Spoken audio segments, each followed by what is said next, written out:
Just give us a cue when you start. Wait, Okay. so SunSun's gonna be in this call as well? Yeah. Yeah. Oh man, I mean, we need to have somebody on the council here, right? You know, to make it look official. that is gonna make this very I'll interesting. don't worry, I'll contribute my thoughts as well, and that'll be. Yeah, I'm already recording, by the way. I'm just gonna are you cut. already I'm just gonna cut to whatever, right? You can keep it in if you want. Of course. Oh, I can keep it in. Ooh. I'm already gonna make predictions. Everything that I say, both of you guys are gonna heavily disagree, but it's just a lack of knowledge and experience what it comes down to. You mean I'm sure, you being a I'm fucking sure. boomer and not keeping up with the times? I We'll think, get Do there. you even know what Dynamax is? dude. I don't think he knows how to terrestrialize in game. He's still trying to figure that out. He's trying to collect the crystals still. You know? So what's funny welcome is to that- the speed. Welcome to Speed Boost CR season 17, Woo! week 2 edition. Because we're a week late, so we're just going to use week 2 teams. Bro, Some who people gives did a make fuck? transactions. Yep. And going into it, if you see any blue mons, it's gonna be the Terra users. Oh, thank We you, do have a SunSun. special Terra system, so You guys get are started. accompanied not only by the lovely SunSun, but also resident boomer Hey. Zazo, Hey, and of course, yours truly, Glop. big glopper. All right, gentlemen, let's begin here. Coming in at number 16, we've got Spoink of the Des Moines Delibirds. Perfect. Yeah, what- both so of you guys he- rated him the lowest out of every team. This is true. So he's clearly not trying. And if he was, that's pretty embarrassing. Gonna go right for the throat off the rip. Team's trash. Dude, this is straight a meme team. Legit. Hey, man. He might just be pulling a me from last season. You know, he's just trying to use his favorites. Spoink does have his style. He likes to use mons Yeah. that are Unorthodox, yeah. for sure. Yeah, I mean, He's also a big Gastrodon fan. If you didn't know, well, I can tell you right now that mon is trash in Gen 9. no, we'll get to it. Of course. But yeah, it's definitely an unorthodox build. I think that Spoink is somebody capable of piloting something like this. Most people would see this and definitely shy away.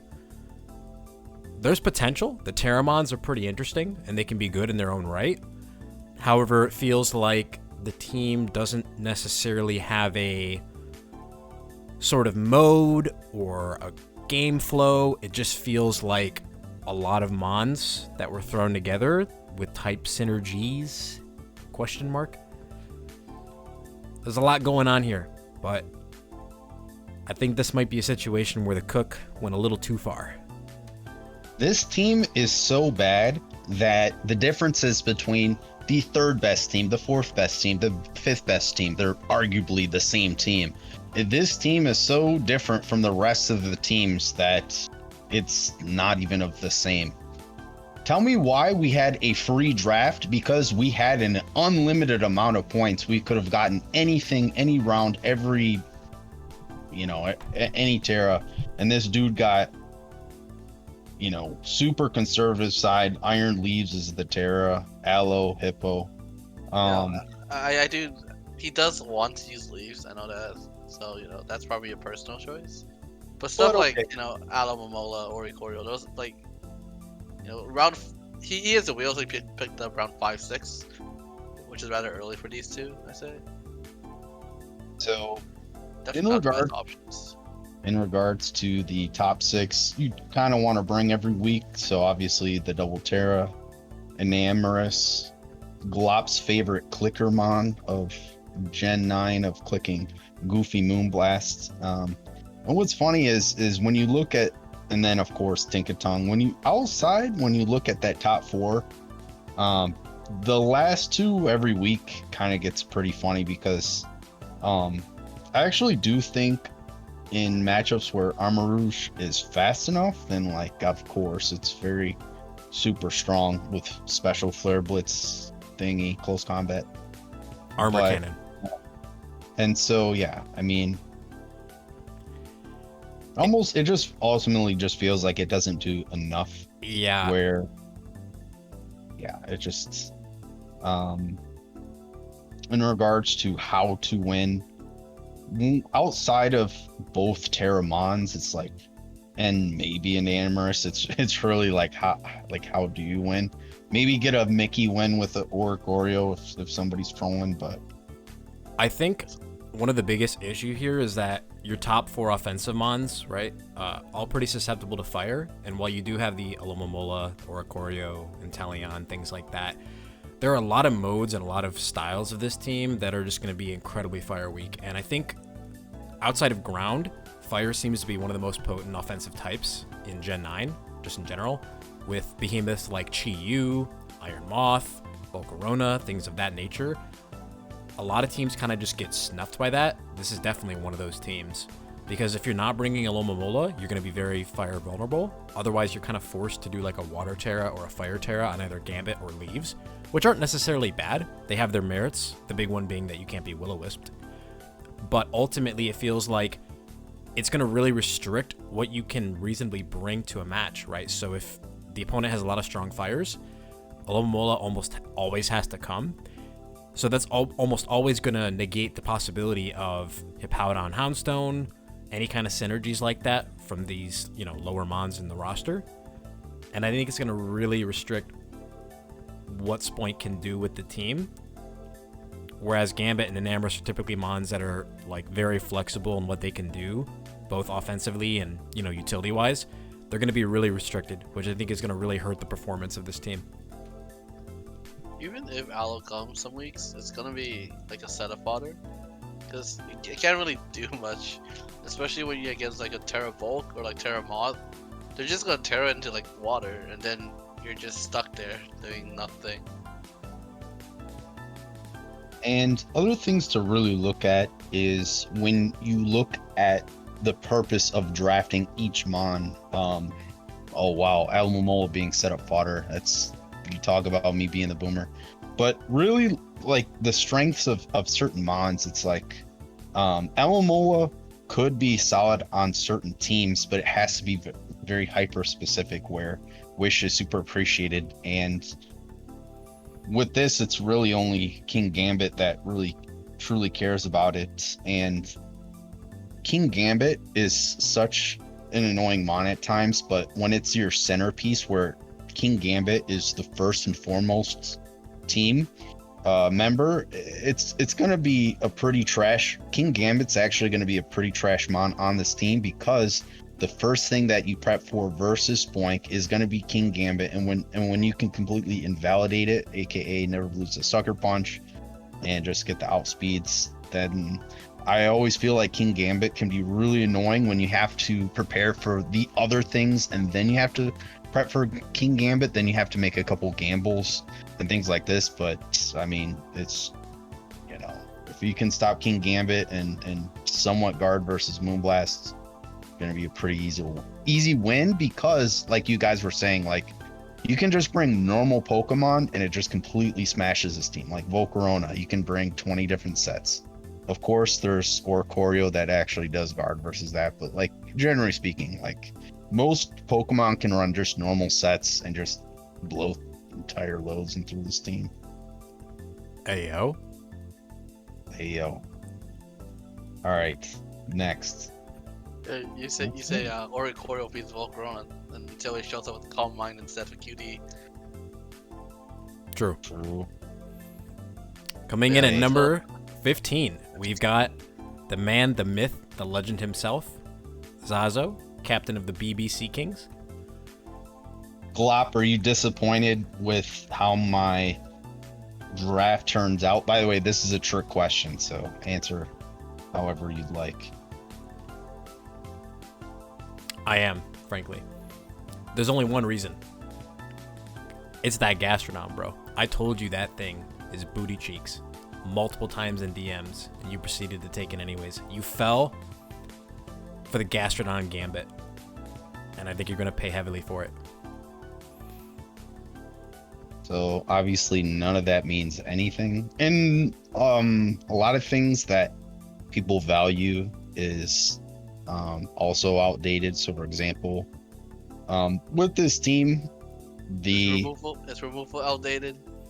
yeah, that's what I was referencing, obviously, but I think what's different about my team that other teams struggle is my philosophy is that of course, like I actually do think it's pretty fair to put my team at 15 based on just looking at the other teams, but because it's a league, because the drafts are changing through transactions, and of course, like I will say the pool of mons, there isn't too many mons there, but and it's not to say in a way I'm almost saying that every single time I'm in leagues I have full intentions to always change my team, and certain mons are literally only on the team versus very specific people. So the team looks bad, but I have certain mons for certain matchups and certain games versus very specific teams.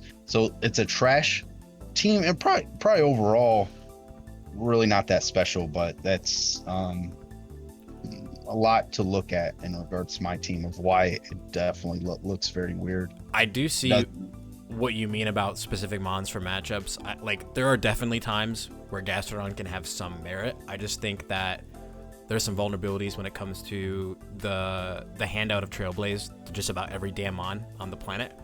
However, you've got things like the Dunsparce and the Hariyama that certainly have strengths versus things like Spectrier, and Hariyama especially I think is a diamond in the rough when it comes to the low tier mons on the board, specifically for matchups such as Chi-Yu, Baxcalibur, Chien-Pao. Like, it has a lot of merit versus those guys. Even things like Garganacl, should you run into that. And still having access to knockoff is a huge boon for it. So there's definitely potential with some of these low tier mons. And I mean Slowbro too, right? There's always going to be some high tier mons that just on their own can't muscle through Slowbro, especially because of the loss of knockoff to a lot of these, top tier threats. So there's certainly merit with these low tier mons. It's just that, as SunSun was saying, removal seems a little overrated. So there's going to be some issues there unless you're able to effectively pressure opposing defogs. Being restricted to boots or air balloon can be kind of frustrating, especially with things like the Sneasler or the Zarude. That's my personal take. Yeah, I'm not too interested in going too much into my team. I mean, I can, but pretty much said everything that I want to say.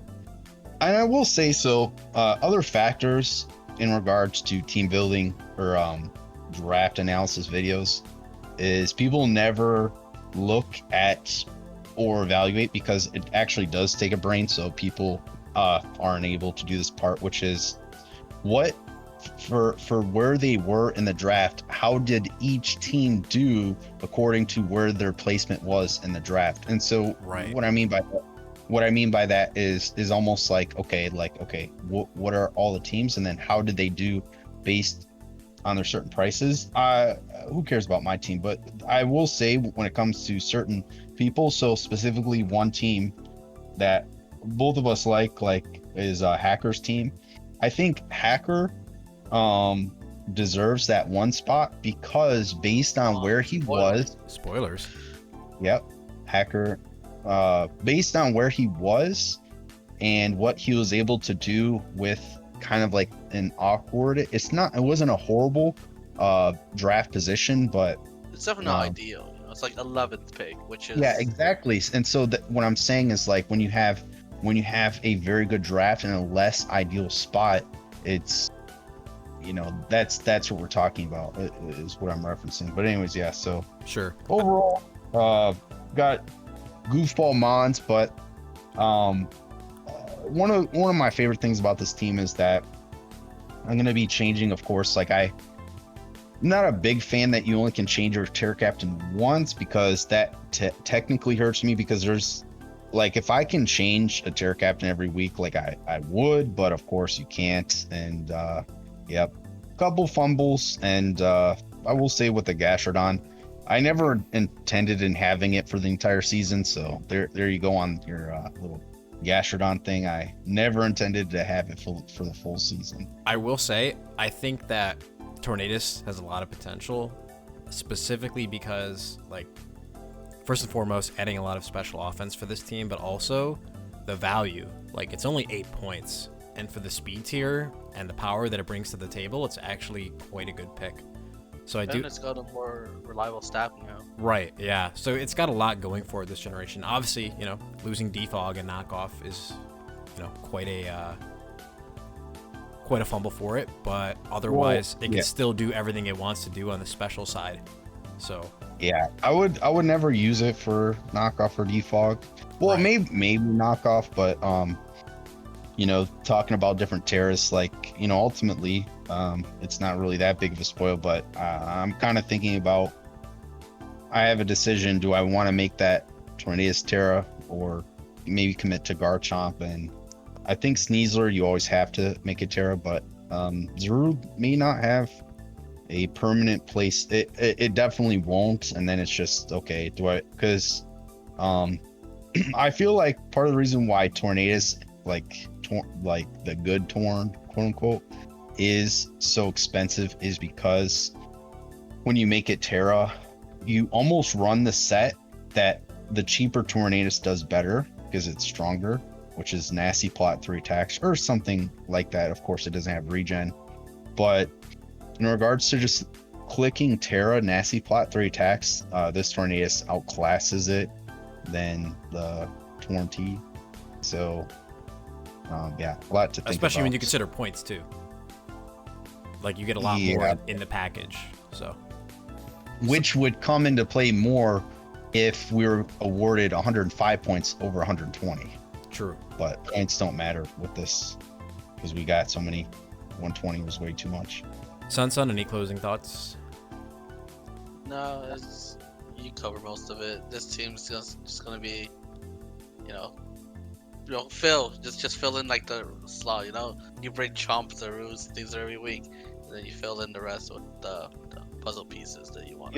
Yep. Shit team. Moving on. All right. Number 14. We've got Bronson, captain of the Ariana Grandes.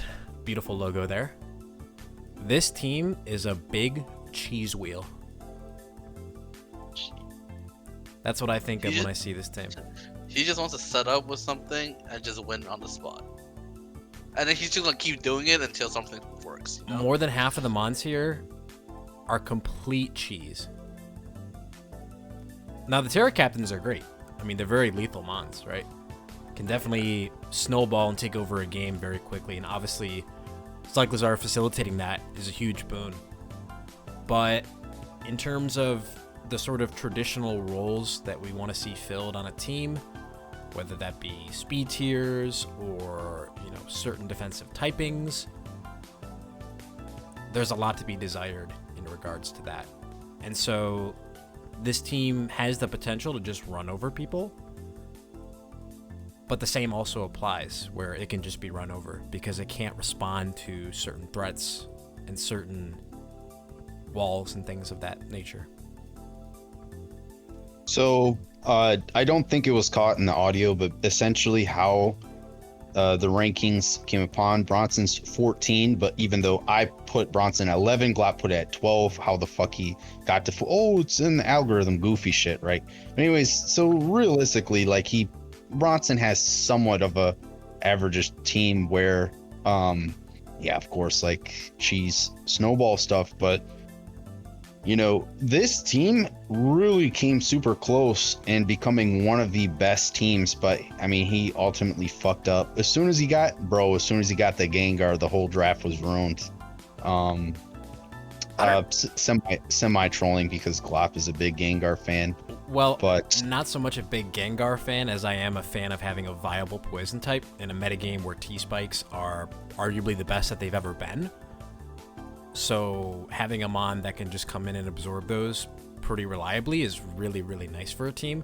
And considering it's one of his top 6, it's something he likely wants to bring to every game, so he won't have to worry as much about matchups where there are T-Spikes, which really helps both the Espathra and the Baxcalibur.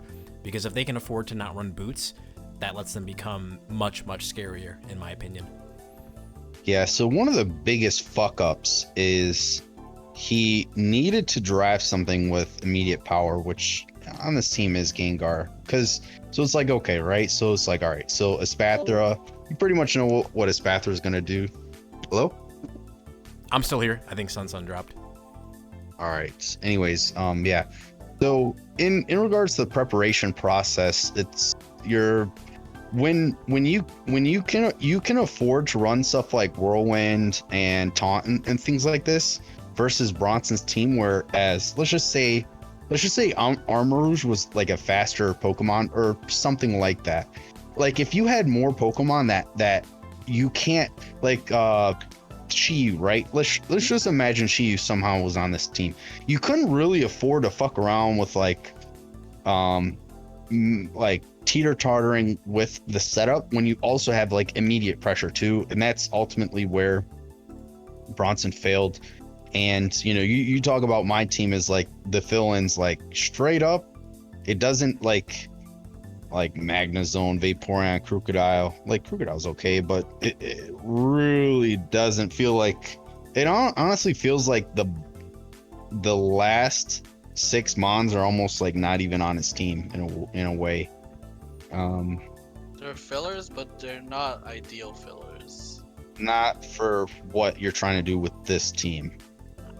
Crook is okay, I guess, but it lost knockoff. I also think Magnezone is kind of interesting here. Like, I think it adds that immediate pressure. Maybe not the best kind. Obviously, it's a bit slow, but it adds momentum and some immediate pressure while also synergizing pretty decently with Espathra and Excalibur, right? If you're able to force opposing steals to run Shed Shell, I think that's pretty valuable in limiting the counterplay available to their terrestrialization. Well, the problem with that, though, is the way that these Mons work. I mean, Excalibur, you might have a little bit of dynamic play, but let's really talk about how these Mons are used. When you bring in Espathra, almost always, Espathra comes in on basically a series of plays is you lose a Pokemon, you then go Espathra, and then you then go for a Calm Minds and substitutes or whatever, and you go from there. Meaning like a one-time go for it all after you sacked a Pokemon. And so, which is an example of where Shed Tail, or excuse me, like the item where you don't get trapped, it doesn't come into play versus Steel types unless like you were to make doubles with Espathra, but Espathra's not really a Mon where it's like you're gonna come in to then double in the Magnezone on the predicted Klefki switch in, and of course, like there's so much risk, and even let's say you were to do that, there's so much risk in doing so because as you said, like if they were what's that item, Shed Tail, whatever the fuck, Shed Shell, right? And it's like if they are Shed Tail, like now you're just like uber fucked. And so I think like you can have a little bit of dynamic play with Excalibur possibly being probably the best Terramon in the format. You have the option to either run Choice Band or Dragon Dance or Swords Dance Ice Shard, and like kind of can do a lot of tricky things with Excalibur. But basically, in a way, what I'm trying to say is like Magnezone doesn't really trap steals on this team based on like how you're gonna play with this team, and and also like momentum. What? You don't even have much knock support to get rid of Shed Shells, so like, if the steal is weak to Magnezone, they're just always gonna run Shed Shell and just escape forever. I think it's just Cyclizar, right? Yeah, because Crook lost it. Does Cleaver clear it? It does. Yeah, I'm pretty sure it does. Okay. Because Scizor does. But, yeah. Okay, but Cleaver usually wants to click, the Stealth Rock move, anyways. Fair enough. Which I mean is good for this team because it gives them the way to just keep up offense while it definitely is applying pressure. I actually like the Chestnut a lot. Chestnut in and of itself isn't a great mon, but it did gain a couple pretty neat tools generation, namely Body Press as well as Trailblaze, which have a lot of merit when you combine that with Iron Defense as well as a potential substitute pass from Cyclizar. I think there are Yeah, and and belly belly drum. drum, right. So, I mean, it has two different sort of modes it can adopt to offensively pressure the opposing team, which I think is pretty cool. Considering its points, you know, it's a nice spike pickup. as well, which is For sure. good for this team. And at the end of the day, you don't want to be so predictable where, I will say, I think that people overvalue like, straight up setup offense where there's going to be times where Chestnut, because part of winning is if you can invalidate them, where it's like, okay, where it's like in regards to a Spathra, if you can Spathra from winning off the rip, then it then almost becomes like a dead mon. And there are certain Pokemon where Chestnut can invalidate there. So Chestnut is pretty cool on this team because it could do some things with iron defense, body press, trail blaze, belly drum, but then also fat spikes, super fang taunt, shenanigans as well, because basically it's more so that Chestnut can do a lot of different things for 7 points.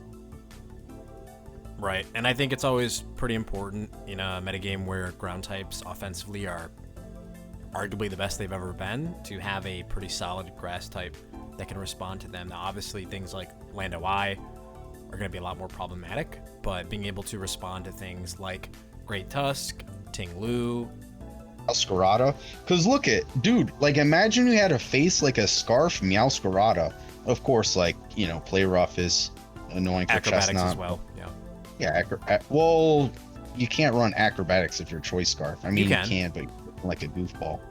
But it's more so like you're stopping the dual stabs. And so basically in regards to Scarfers versus Bronson are going to be super annoying. And but anyways, any thoughts? I think we did see in one of his games week 1 where he had to face like a Scarfmon, and it was either Cyclizar has to die or somebody else on the team has to take a hit.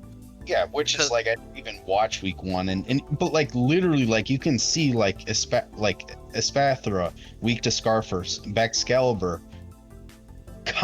can be weak to Scarfers once certain conditions are met, and so on and so forth. Yeah, aka the whole team's getting fucking smoked by Scarfers, and that's down bad, Chief. Down bad, Chief. Coming in at number 13, we have Troy, captain of the Orlando Meowstick. I made a comment earlier where I said that certain teams were, so I put it at 13, Glop put it at 10, but I honestly do feel like we both ranked it at the same ranking. Like, they're different numbers, but I feel like the way that Glop looks at it and the way I look at it is basically the same, because we're gonna say the first, it's a little bit on the slow side, but outside of that, like there's a lot of pretty cool things on Troy's team, and I do feel like there's a lot of I actually feel like out of a lot of teams, I feel like there's a ton of just like dead mons on the roster, but like this is one of the few teams where you could like, Berserker's trash, but honestly, like the entire team, I all feel like you can bring like literally all of them, because like even the ice type, that's the Titan guy, like that one mon like 6-0's Toxic's team, which we'll get into later, and you'll see like, oh my god, it actually does, right? And so he's got snow support for it too, because Slowking gets chilly reception. Chilly reception, which is actually pretty viable. I mean that. It's. But anyways, so going back to it, the idea, tricking ideas with Zoroark. I think Jolteon. So Jolteon honestly is really not that far off from Regieleki in the sense of when you do damage calcs, they're relatively the same in bulk. Whereas Regieleki can essentially run max bulk or somewhat max bulk every single week, and Jolteon is with very minimal bulk is as bulky, if not bulkier, than max bulk on the special side. Physically Regieleki, but like damage output, it's funny that Jolteon and Regieleki have around. So when it comes to electric moves, Regieleki does hit harder, but yeah, like timid, Jolteon hits the same with Terra Blast as modest Regieleki with the same items, and meaning like yeah, Jolteon is actually something that I predict in this generation that's going to get more and more expensive because it's annoying to deal with. Yeah, I do think the addition of Calm Mind helps it a lot too, because I think that's one of the ways it differentiates itself from Regieleki. Regieleki likes to just sort of capitalize on the fact that it's so fast and it can pick off threats or threaten momentum with Volt Switch, which Jolteon can do to a certain extent as well, but having Calm Mind I think also gives it a late game win con potential, which is pretty valuable for something that's so cheap but has, strong Bolt Beam coverage. A big difference between the two is also Jolteon has access to Baton Pass, which you are allowed to use if you don't pass any stats. So it doesn't have to just always spam Volt Switch and then get stuck on ground types potentially. You can just use Baton Pass as momentum. You don't have to Terra immediately. Speaking of Baton Pass, that's a great point. I think that a lot of people might see the Florges, and they're starting to foam at the mouth. They're starting to choke themselves out. But it actually gets Baton Pass now, so it's not as dog shit as it has been historically. I think the biggest gripe a lot of people have had with drafting Florges in Gen 8 and earlier is that it's kind of a sitting duck, and it lets in steel types for free, which it still does that second half, but now it's not really a sitting duck anymore. It can at least contribute some kind of momentum, which is huge for mons like Zoroark or Shifu, I guess to a certain extent Landorus and the Jolteon as well, so being able to facilitate offense while also responding to key types that this team needs coverage for is pretty nice. And I will say I truly feel like people are sleeping on Urshifu, where people recognize, it's still really, really good. But that's another mon where I predict. So like you can agree that it's never like round one pick one, and although I don't ever predict it to be round one pick one, I think the longer Gen 9 gets, I feel like the more, just because Sword Stance and Bulk Up is both really annoying, and of course like the speed gets somewhat circumvented with either Choice Scarf or Sucker, and if really like Trailblaze as well is pretty big. Trailblaze, and if you can kind of draft around it where if you make the rest of your team fast, where Urshifu can just do Urshifu things, it's just Urshifu's the type of mon where it's like if you don't have very specific things, especially like dark resist, you're just gonna get fucked. Like it truly is that simple. Good mon, busted mon. Yeah, especially with Terra. Yes. Which makes it way more busted, because it like when it comes to Terra, people always feel like there's guessing games. I honestly feel like there's more guessing games with certain mons like Urshifu, because you have to prepare for Terra Dark with endgame Sucker, but then also if you go out into your check, which is like a fairy type, of course you can Terra Steel, but then also I've seen people use that poison dark guy with Intimidate, the new Coalfish stinger, but it's like even that, if you know that Overquill is going to be the check to that, there are plenty of Urshifu sets. If you Terra into the correct typing, you're gonna do that, outmuscle it as well. And the only really counterplay Overquill has at the end of the day is like Haze and Icy Wind. Yeah. In conjunction with Rocky Helmet, because like you said, there are a lot of ways Urshifu can sort of finesse its way around that. I think one of the drawbacks of this team, just at a glance too, is that it's very vulnerable to spikes. And also I think to a certain extent T-spikes too, because the observer of choice is Venomoth, which is less than ideal. And your only source of removal is Rapid Spin Serena, so I think there are going to be some weeks where Troy's going to be forced into running a lot of boots, and that really limits what you can do with mons like Urshifu, Zoroark. Like you were saying, Trick is an option. Well, that's out the window. Slowking likes being able to run a Resist Berry or Helmet if it can, but if it's forced in the boots, then it's a lot easier to deal with. So I do think that the vulnerability to spikes and the subpar removal is going to hurt Troy in the long run. But if he can, apply offense very rapidly from the beginning, then it shouldn't be a huge issue. But the removal is definitely lacking here for sure. And I think that Serena losing knockoff really hurts its ability to effectively get past a lot of the ghost types that it historically might have been able to beat in Gen 8. So. And I will say, like, of course, we're going to continue kind of saying this, but like when you say like, okay, certain teams they're weak to spikes, like the way that I look at it is to take it to the next level. Okay, what spikers? Okay, whereas like, is this team weak to Klefki?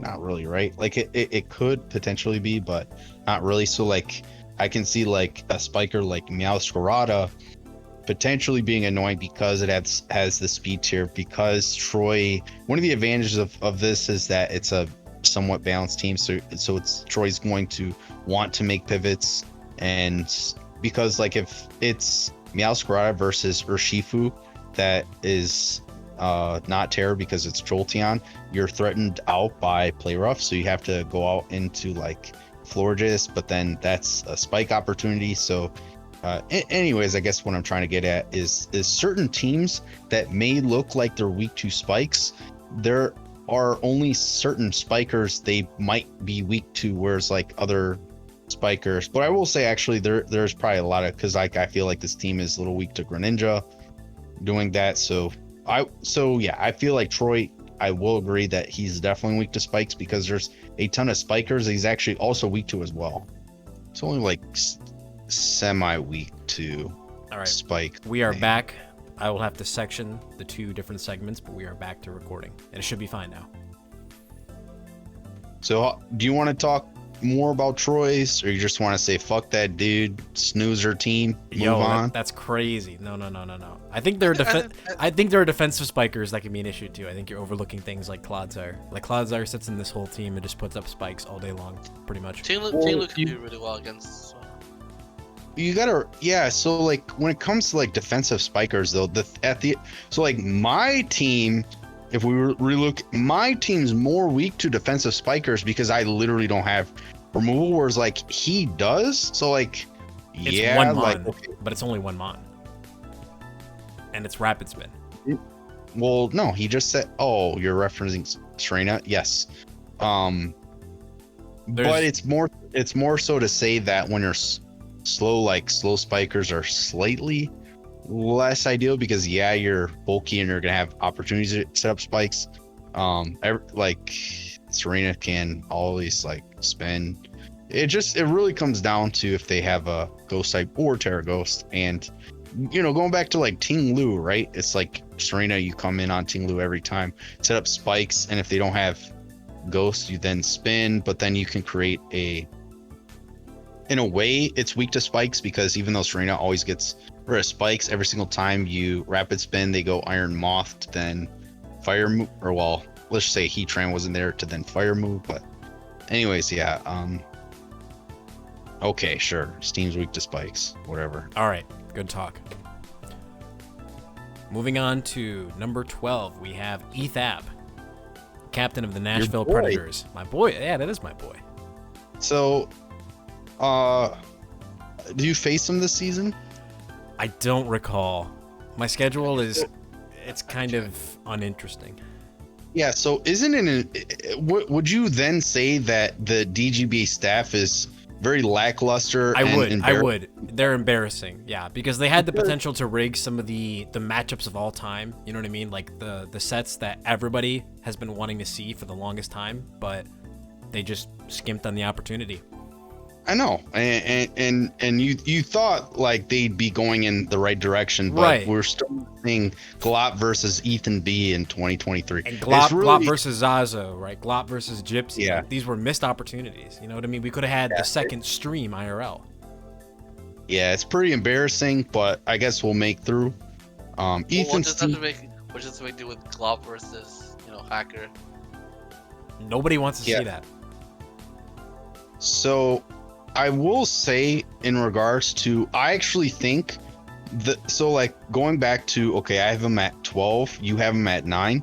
when it came to like Troy, I feel like me and Glop saw Troy's team about the same, but I predict, I'll let Glop talk and I could be wrong, but I predict, like, I think Ethan's team is way worse than what Glop thinks his team is, because although Ethan has also Mickey Mons, the flow of this team is really fucking weird. And of course, like, I can ramble about it, but I'll let Glop go and just kind of digest or like talk about anything that I just said.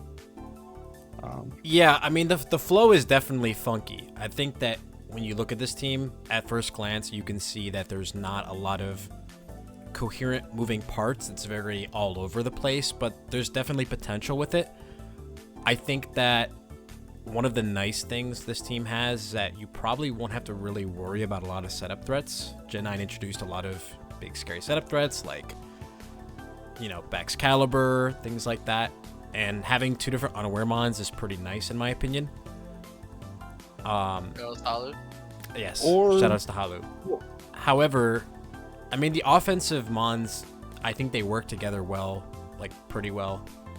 Palafin and Volcarona are just very annoying mons to prep for, because not only do you have to prep for them, but you also have to prep for the annoying fat mons. And so, while the team might not always work together in the most flowing way, it has a lot of good qualities to it that, if played well, can really open up opportunities. I just don't get why this team has Terra Earthworm of all things. You gotta guarantee that shed tail. You gotta guarantee that shed tail, bro. You could have Terra Dondozo, which is like good, Terra Azelf, which is actually a threat, you know, or like even Terra Weavile. Terra Weavile can actually have a dark threat move. some teams. Yeah. Well, it has. What is that right now? The throat chop? Night Slash. No, Night we Slash, thought it was going to get throat chop with the release of Home, but unfortunately that didn't pan out. Yeah. So I don't think that that's a fair criticism. Oh, he's got Terra Earthworm, only because like no kidding, he's going to make it into one of those. I feel like the only reason why it's Terra Earthworm is because he didn't know what his second Terra was going to be until later in the draft, and then later in the season he's going to adjust it where it is going to be Azelf or something like that. So, and then two is like, of course, like the first couple weeks you're always going to Terra Volcarona, and you're almost always going to Terra Volcarona. So I really don't think that that's even a thing at all. But you made a comment where it's like, oh, this team doesn't have to worry about unaware. So we could all three of us can agree in this call that Halu is pretty retarded on a lot of different aspects, and one of the aspects is. I don't know. I wouldn't call him retarded. That's a little bit harsh, I think. For my good pal, Halu Nasty. I think that perhaps he valued unaware a bit too strongly when considering the strength of a team. Not to say that unaware doesn't have its place. I think that it is pretty good in SV. The problem is that there's not a ton of good users of it, or viable users of it. There are like 4 of them. Yeah, there's like 4 mons. And so that creates issues where not every team is going to be able to get their hands on an unaware mon. I also think that he rated unaware too highly. I don't know that I would refer to my good friend Halu Nasty as a retard, though. Yeah, obviously that was banter. Using when you use words like retard, you're trying to get a reaction. So I'm pretty sure there's only like one unaware mon in Gen 9 that's Skeledirge, because going through the process, if you're unaware, you run the ability unaware is because you stop the opponent from setting up so you then don't get swept. But we've seen these Pokemon, Dondozo and Clodsire, if you're in Quagsire, if you don't have ways to then, because basically what happens is the opponent they'll still run setup spam versus you, but they'll just alter their sets so that they don't have to rely on the setup to still outmuscle the Clodsire and Dondozo. So kind of a weird reference, but it was MV. He faced some he faces Nexus, who's pretty has no idea what's going on. So like Clodsire was and then I guess that's the other funny thing is Clodsire also loves water absorb. But anyways, so funny enough, Ethan is weak to Dragon Dance, Dragon Dance, what's his name? Walking Wake, if Ethan was not aware of it, because like it just subs and all that, and it actually annoys a lot of different mons. But it's more, I guess what I'm mostly just trying to get at is the setup mons can still you could easily still set up versus Ethan. It's just that you just have to make sure that you can, one, either get rid of Dondozo and or Clodsire, or two is tailor your sets to be able to handle them. And then one of the other problems that I have with Ethan's team is it almost feels that if you straight up, it's as simple as like if you have a mon that's over base 100 speed, that's a really good mon, like I just feel like you're just gonna rip Ethan's face off. He does have some good priority, to be fair. Like Jet Punch, Ice Shard, Shadow Sneak, all those hit pretty hard. They're from strong mons. We'll look at specifics. So imagine like so Thund DT. I do like Thund DT as a Terramon, and so it's like if you run a Thund DT, whether that be like Terra Water or Terra, it's even Psychic, funny enough, but like a Terra, like I could just see where, because you don't care about the unaware mons because you have coverage for the unawares, and then Thunderbolt Psychic or whatever, or Terra Blast, and then you have to bring Morgrem and just light screen. Yeah, exactly. And it's like, holy shit. Yeah. So funny enough, Ethan having two unaware mons, I actually do feel like he's weak to a shit ton of setup mons, funny enough. But, and then two, like, bro, anytime I draft Palafin, I'm only thinking of momentum because a lot of, like, I think I saw his week one and he led off with Palafin. I feel like a lot of people that have Palafin, they like to lead off with it because it's hard to game plan in the team builder when to activate its ability. And people think like, oh, it's really not that, it doesn't hinder it that much, but it can. If the opponent really preps to like hard punish Palafin when it's in baby's form. But anyways, yeah, so basically I always feel like Palafin always really appreciates momentum, so you can easily activate it. To be fair, there's 5.5 mons here with momentum. We're not really counting Volk, okay? Well, I would say Volk, Palafin, Azelf, Earthworm. No, you can't count Palafin. Earthworm, Morgrim, and Eject Pack Goldengo. I mean, that's 5. Yeah, 5.5. No. It's 5.5.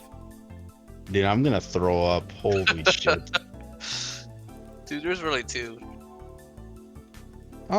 Yeah, and it's funny, right? Because like Earthworm, so like of course all three of us do think Earthworm is a bad Terra, but what's funny is like I could actually see like 1 week he could maybe Mickey someone, like get a funny Terra and then get a Shed Tail into either Volcarona or Palafin, and I think the potential is there. I mean, because the question becomes, if you don't Terra the Earthworm, what do you Terra? And I would argue the best can't. Right? Well, the best. Yeah, No, I know what I mean. I meant in terms of if you were to switch Terra captains. Azelf. You dumb fucks. I would say Goldengo or Clodsire, in my opinion, are probably better candidates. Goldengo's good too, but it's kind of expensive. It is, but you could probably drop off some of the crappers like Morgrim. Dude, and make it do. Get rid of Weavile. Just get rid of Weavile on this team. No, that's the only way he has some form of like speed. Presence. Dude. Yeah, but it's not even. It's like fake speed because it doesn't. Like it actually doesn't revenge shit. No, Icicle Crash is still very strong. Until you miss the movement, you lose. Well, okay, yeah. Ice Spinner, so like, Ice Spinner's right there. Yeah, so like, all right, so series of plays. What's that? Yeah. Does it? Yes, yeah, it gets Ice Spinner. Yes. Yeah, but it's weak as fuck. So like, all right, so like going back to that Thundy, let's say it's like a regular Tornadus or regular Thundy, and like Weavile actually can threaten the one-hit KO on it. But then that's not the problem. The problem is they don't actually get the kill because the opponent will just go out into their Buzzwole, aka There's doesn't no exist. That doesn't exist. You know? There's a very limited pool of mons that actually handle Ice Dark. It's like Tinkaton, Hariyama. Okay, we Yeah. just go to your water type uses most of the time, anyways. You know. Dude. Sure. Scizor without recovery. See what I mean? There's not a ton of like viable long-term responses to that type. I don't know a single team that's weak to Weave. I'm looking at it right now. I'm trying to see, like, does it... Troy's I team, guess right here. 100's team. Whose team? Troy's. Let's see. 100's team's weak to Troy. He's Kinda. got Heatran, he's got Forgus, you know. Yeah, I'm not too scared if I'm Troy and I'm facing Dude, Weave. If my and Slowking he's- gets knocked off and there's T-Spikes up and he starts going for Nah. Bandit And Ice he's Cream no Crash. Berserker. Knocked off. You did not just say Berserker. Dude, it's a free U-turn. It's really not. It's a free U-turn like 25% of the time when you factor in miss chance plus flinch chance. I don't know. Okay, so now I'm gonna be honest. I think we've hit the nail on the head with Ethan, bro. Here we go. This is what I'm mostly interested in talking about. Which is I what? want you, both of you, have the floor to talk about Gypsy's team. All right, I'm well, like, at number 11, we've got Gypsy King, captain of the Sydney Sharpedos. Okay, go ahead. Everything. Give it everything you got. All right. Both of you. This team is LARPing as my team from last season. He's copied my theme of draft every Hisui and Pokemon Home Pokemon that you possibly can and slap it on a team. He stole my flow with not only the Rillaboom, but also the Overquill and Gudra Hisui from Team Tours. Didn't you have the mini form? The what? Did you have the big one? Did you have the big one last season? What do you mean Or the the big small one? one? Who's the big one? Fast one? Overquill? Yeah. I had you the Overquill. big I had the big one. Okay. Yeah, the big one. Okay. The big one. There's just... my feeling of this team is that Pokemon were simply drafted due to their typing, so that all typings, for the most part, were represented, independent of how well the Pokemon synergize together. Now, I will say there is a good amount of potential with the Enamorus, the Rillaboom, Hawlucha. I do think there's a lot going on there that's good for Gypsy. Okay. I'm just trying to understand that point. So to clarify, you're saying that you don't think that the team synergizes? Is that what you're saying? Okay, it has parts of it that do synergize together. I think the hardest part about this team is going to be deciding which 6 do you bring to a matchup, because they all feel kind of important to achieve the end game. And so I think Gypsy's going to struggle to determine which 6 are the best for a matchup. I don't know about it, because I feel like some monsters like Mimikyu and Palossand, they're just not bringable in a lot of games. And then Yeah, Delphox- SunSun's retarded. do you think Mimikyu is bringable? Dude, Palossand literally hardwall Zama. Okay, It does but not. So many other mods hardwall Zama nowadays. You go for Howl, and then I'm pretty sure Heavy Slam 2 shots. Because crunch. That too. But isn't Heavy Slam stronger? Is it? I feel like crunch would be stronger. No, because Heavy Slam, I'm going to assume, is 120 base power. Go check the calc, SunSun. Go check the calc. Yeah, I'll check. I'll check. I don't think Palossand is very heavy, so I'm pretty sure Heavy Slam is 120 base power. When you factor in Stab, that's stronger than Crunch. It's 80 base power. Oh, is it? Yeah. Fucking hell. Okay, well then Crunch. By the way, I was defending Palossand, not Mimikyu. I predict Mimikyu will never come a single week. Yeah, I think that's a fair prediction, which that doesn't really matter. Oh, he's benching his 6-point Mon every single week. That doesn't matter. The Palossand's definitely valuable as a ground type, and it's got recovery and all. It's just that sometimes you can't really fit it on your team just because. Correct. That's the thing, yeah. Like you're gonna bench what, Urshifu Rapid? Yeah. Or I think Hisui electrics are going to be a problem for this team. I mean, obviously Gudra and Rillaboom can stave them off independently for a good while, but the momentum afforded by Volt Switch is just going to be very annoying for Gypsy to deal with. He obviously has speed and priority to combat that, but it's just frustrating when your ground type is not very viable. I do think like this team has decent synergy though. There's also only 2 rockers. Oh, yeah. True. That's fine. And one of them is not viable. No, but Yuxi is like a really good rocker. Oh yeah, no, Yuxi is fine as a rocker. It's arguably one of the most reliable rockers in the game. But Yeah, dude, Gypsy will never have a problem getting up stealth rock. no, Yuxi Never. does every hit. except when Hatterene Get- comes out, and then he'll cry. Okay. Yeah, and then that's fine, you know. Big overkill deals with it.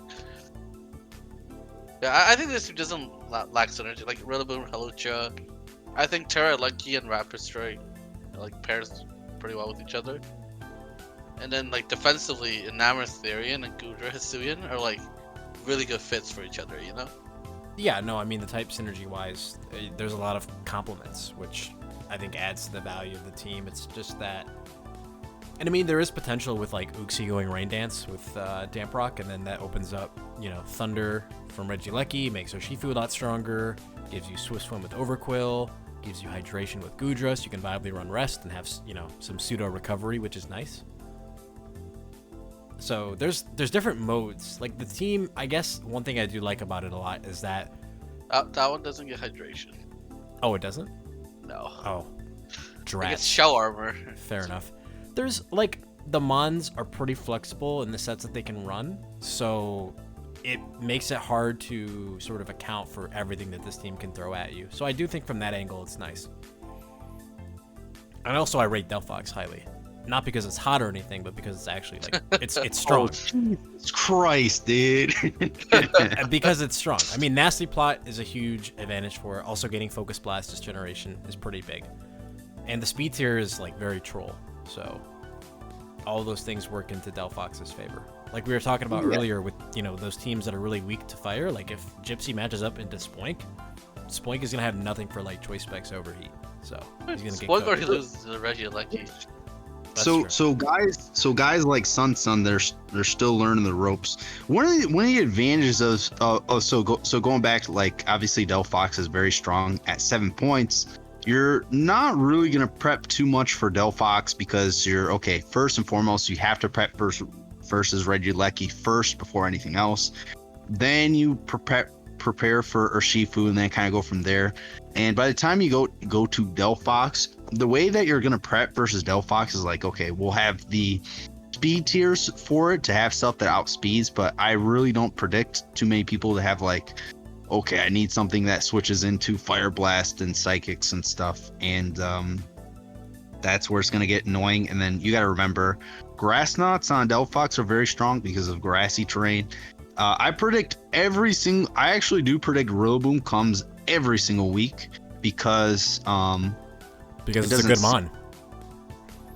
Oh yeah, it's a good Mon. I hate to break the ice with that. People think Rillaboom is shit right now, but it's still a very good Mon. I mean, knockoff and U-turn, and then just having terrain for your team. Like, there's a lot going on there.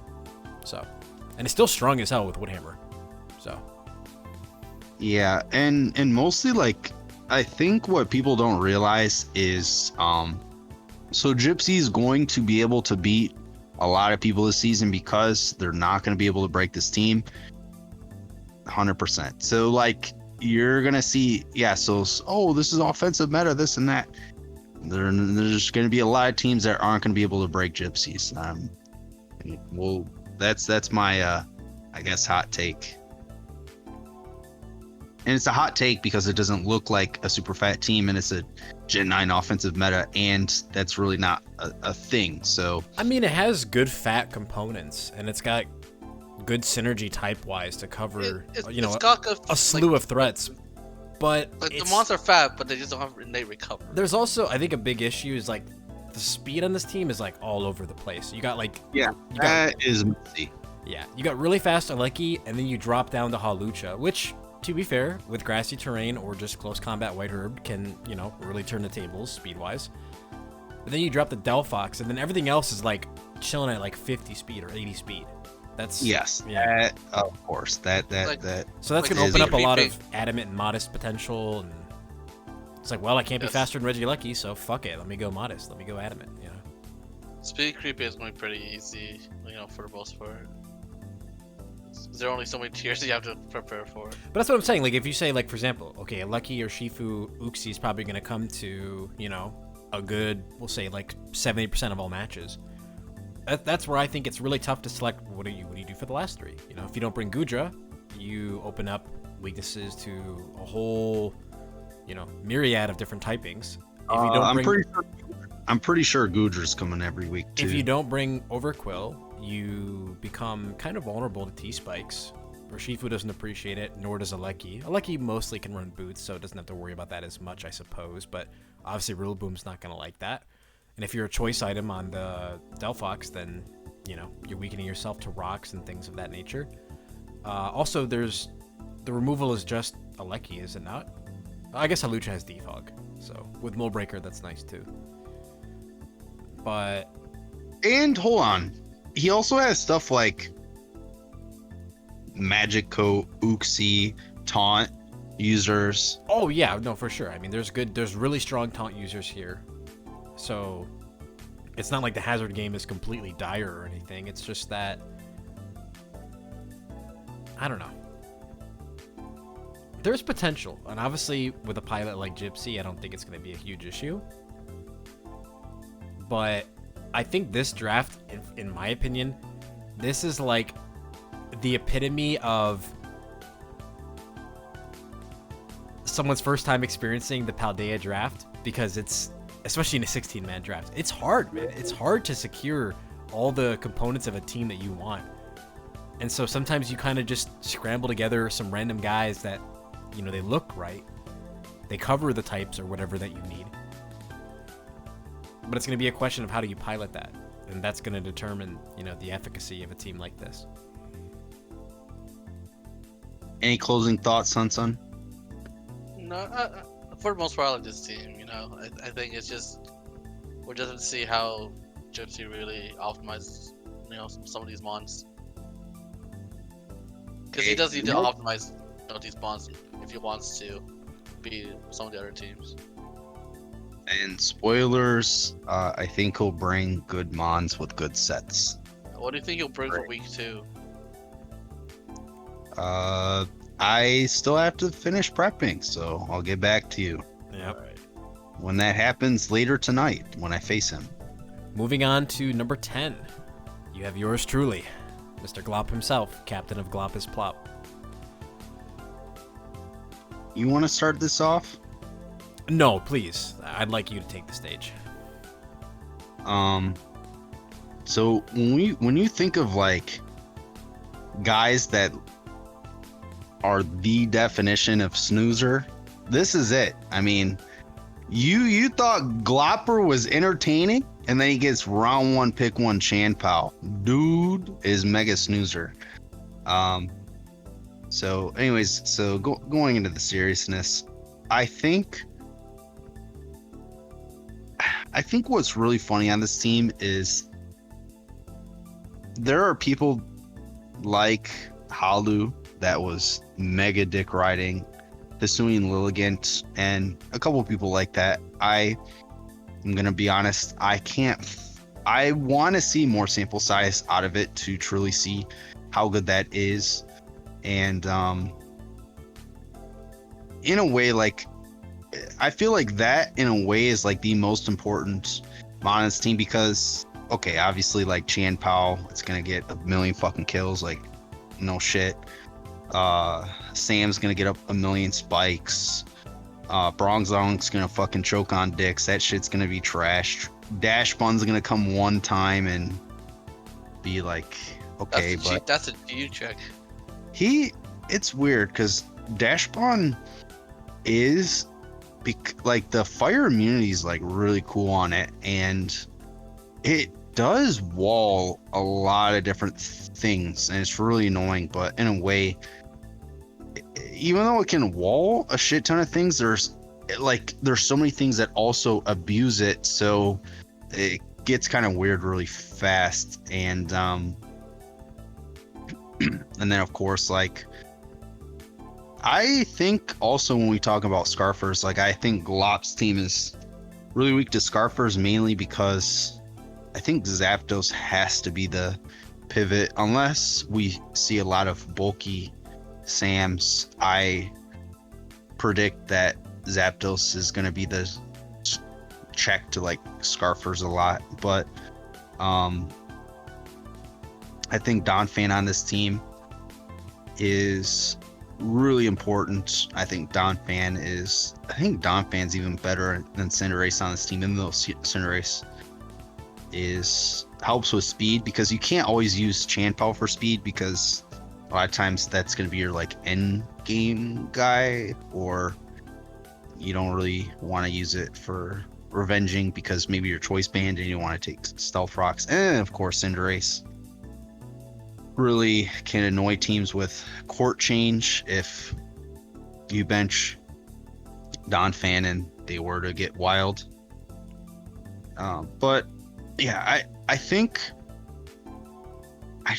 think that outside of Chanpao, this team really isn't that special at all.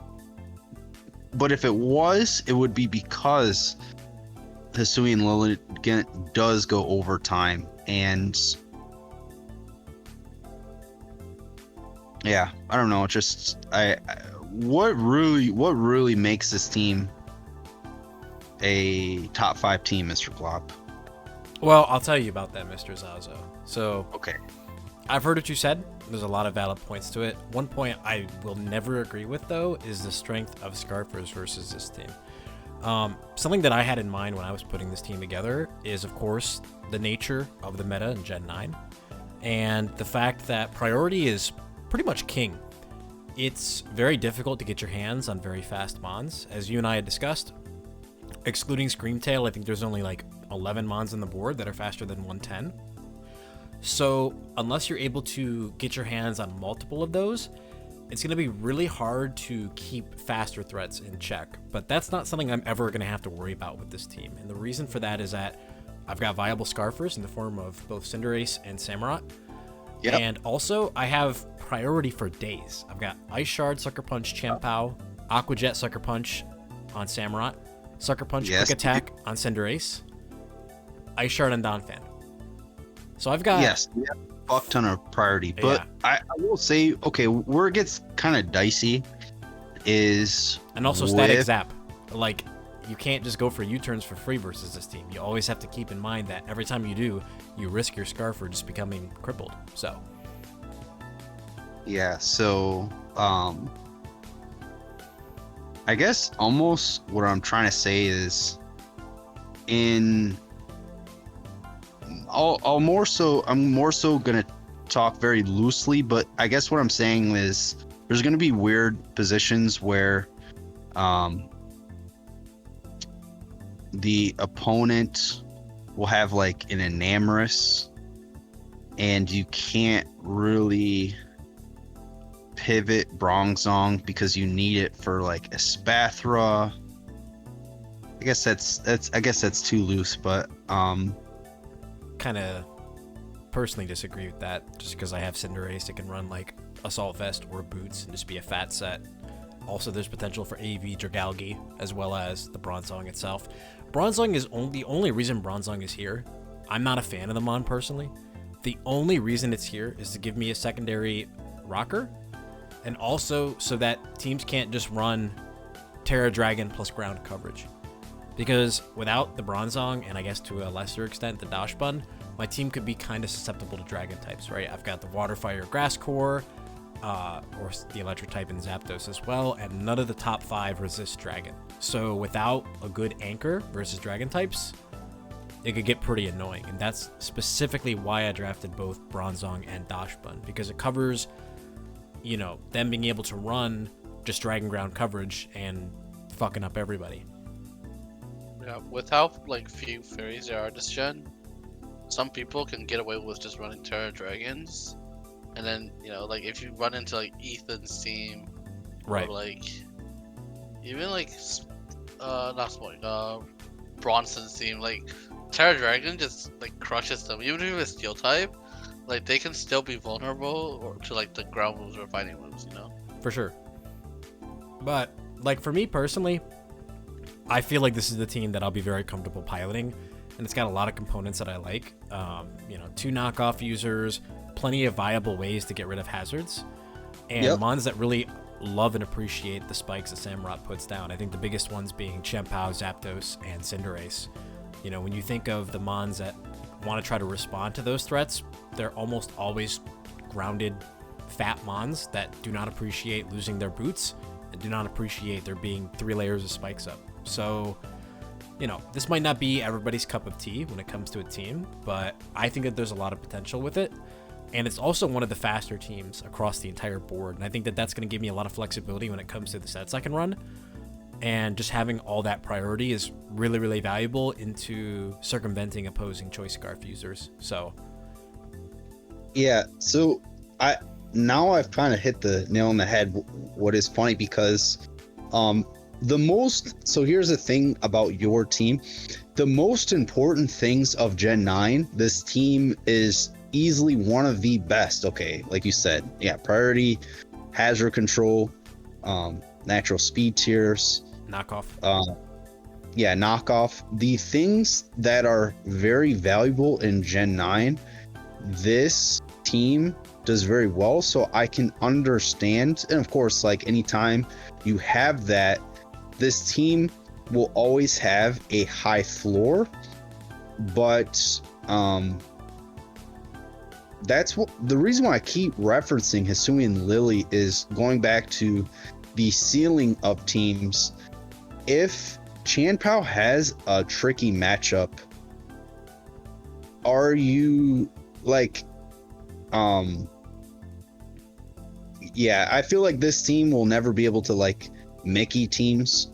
Whereas like, okay, what is the ultimate Mickey team? It's Bronson's team where... For sure. Yeah, there's not a lot of cheese, which is fair. Yeah. Like you said, none of the mons really stand out or jump out. I mean, there's Zapdos with static, which is definitely cheese. So... Yeah, you did that against iPro. Against iPro. Yeah. And so basically like when I look at power rankings, how I take my bias out is if all these teams I were to pick as my own, that's kind of how I do my rankings. So like even though my team is kind of weird, I can understand like going back to Hacker's team, like of course like I'd rather have his team, like that's very simple. And so going back to your team, like you have all the shit that matters, but I don't have to use my brain as much using other teams. For sure. Yeah. I can see that. It's a lot. There's maybe more natural flow, or there's mons that don't require as much positioning or execution. I do think one of the biggest weaknesses of this team, and it was pointed out in the PRs with Craig and Zing, is that the moves that these mons like to use are not always accurate. I think that's truly the biggest weakness of the team, which for a guy like me, it's not a problem. But, when you have moves like Icicle Crash, Hurricane, Razor Shell, Ceaseless Edge, Pyro Ball, High Jump Kick, Gunk Shot, and of course just the entire existence of Lilligant Hisui, assuming you're running Hustle, there's a lot of there's a lot of risk involved when it comes to not always having the most consistent moves. Now I will say, and this is something Halu touched on, is that there's a lot of teams, or there's a lot of matchups where you don't need to have Hustle on the Lilligant. I mean, if you can afford it, or if you hit and you're just a lucky guy, like obviously that's really nice, but I don't think it's super mandatory every week, because like we stated earlier, there's teams that don't really have as much speed, and so just getting one Victory Dance up, like if they don't have a really fat answer, also when factoring in the fact that I can just terror it into a type that beats whatever that Fatmon is, if they don't have the exact right response, then it becomes really hard to handle. And you also have to factor in the fact that a lot of priority is physically based, and so when you go for Victory Dance, you're giving yourself a better cushion against opposing priority, which just makes it even harder to respond to it as a setup threat, in my opinion. So I'm going to address that point because you did say that point earlier. The reason why Zing and the other person, that's not really a fair criticism of this team, because technically like accuracy, you control all your accuracy on your team. So what I mean by that is if you really, really care about accuracy, you could easily run all 100% moves every single week. So, okay, Chan Pao, obviously Crunch, Ice and Spinner. Ice Spinner, Yep. Zapdos, Thunderbolt, U-Turn, Samurott knocks off, and Aqua Cutter. whatever, Yep. Aqua Cutter. And technically, if I know you never do it, but like you could technically run Flare Blitz. Oh, I would. And so, yeah, in matchups where you can run Pyro and Flare was, so I guess, so going back to like that this is the most inaccurate team. There really isn't, because if you want to be accurate, like you can be. You could literally run all accurate moves. But I think, for how volatile, those low accurate or not even low accurate, just inaccurate moves are, they also come with their own benefits. So like, high risk, high reward. I Being think. broken. Right. Yeah. Yeah, which is true, right? And so what I guess more so what I'm trying to say is like Glop has that option to then do with that. So it's a spectrum, right? So like the more risky, the more reward, right? So going back, the whole point of all of this is that Glop has, so going back to the Halu point, you don't have to run hustle. So what I'm trying to say is Glop has that option to control how much risk he wants to or not with these mods. So what you're saying is my team is on a spectrum. Autism spectrum, yeah. Yep. Yeah, for sure. I agree. Yep. These are all mons that give me like insane dopamine, and all of these mons I'm a big fan of and probably would draft again. So at the end of the day, I feel these are Glop mons. I feel comfortable piloting something like this, but I know it's not for everybody. So let's talk about not for everybody. There's definitely like all the mons are like solid mons. So like I promise nobody has a problem with Hisuian Sam or Zapdos or literally nobody has a problem with any of these mons. People would draft these to fill roles, like if they need, There are people that don't rate Zapdos because it lost Defog and Toxic. I mean, but still Zapdos, That's what I'm saying, dude. It still has static. That is the whole reason it's here, bro. The whole reason it is here is the static everybody's... Losing hidden power is worse than losing Defog. Yeah, that's true. But yeah, that's all I want to say about Glop's team. SunSun, any closing thoughts? Nah, just, looks very offensive. It's very fun. We'll just see how you use it. All right, thank you, man. Coming in at number 9, we have 100, aka Craig, aka guy with the funny profile picture, aka captain of the Styrofoam squad.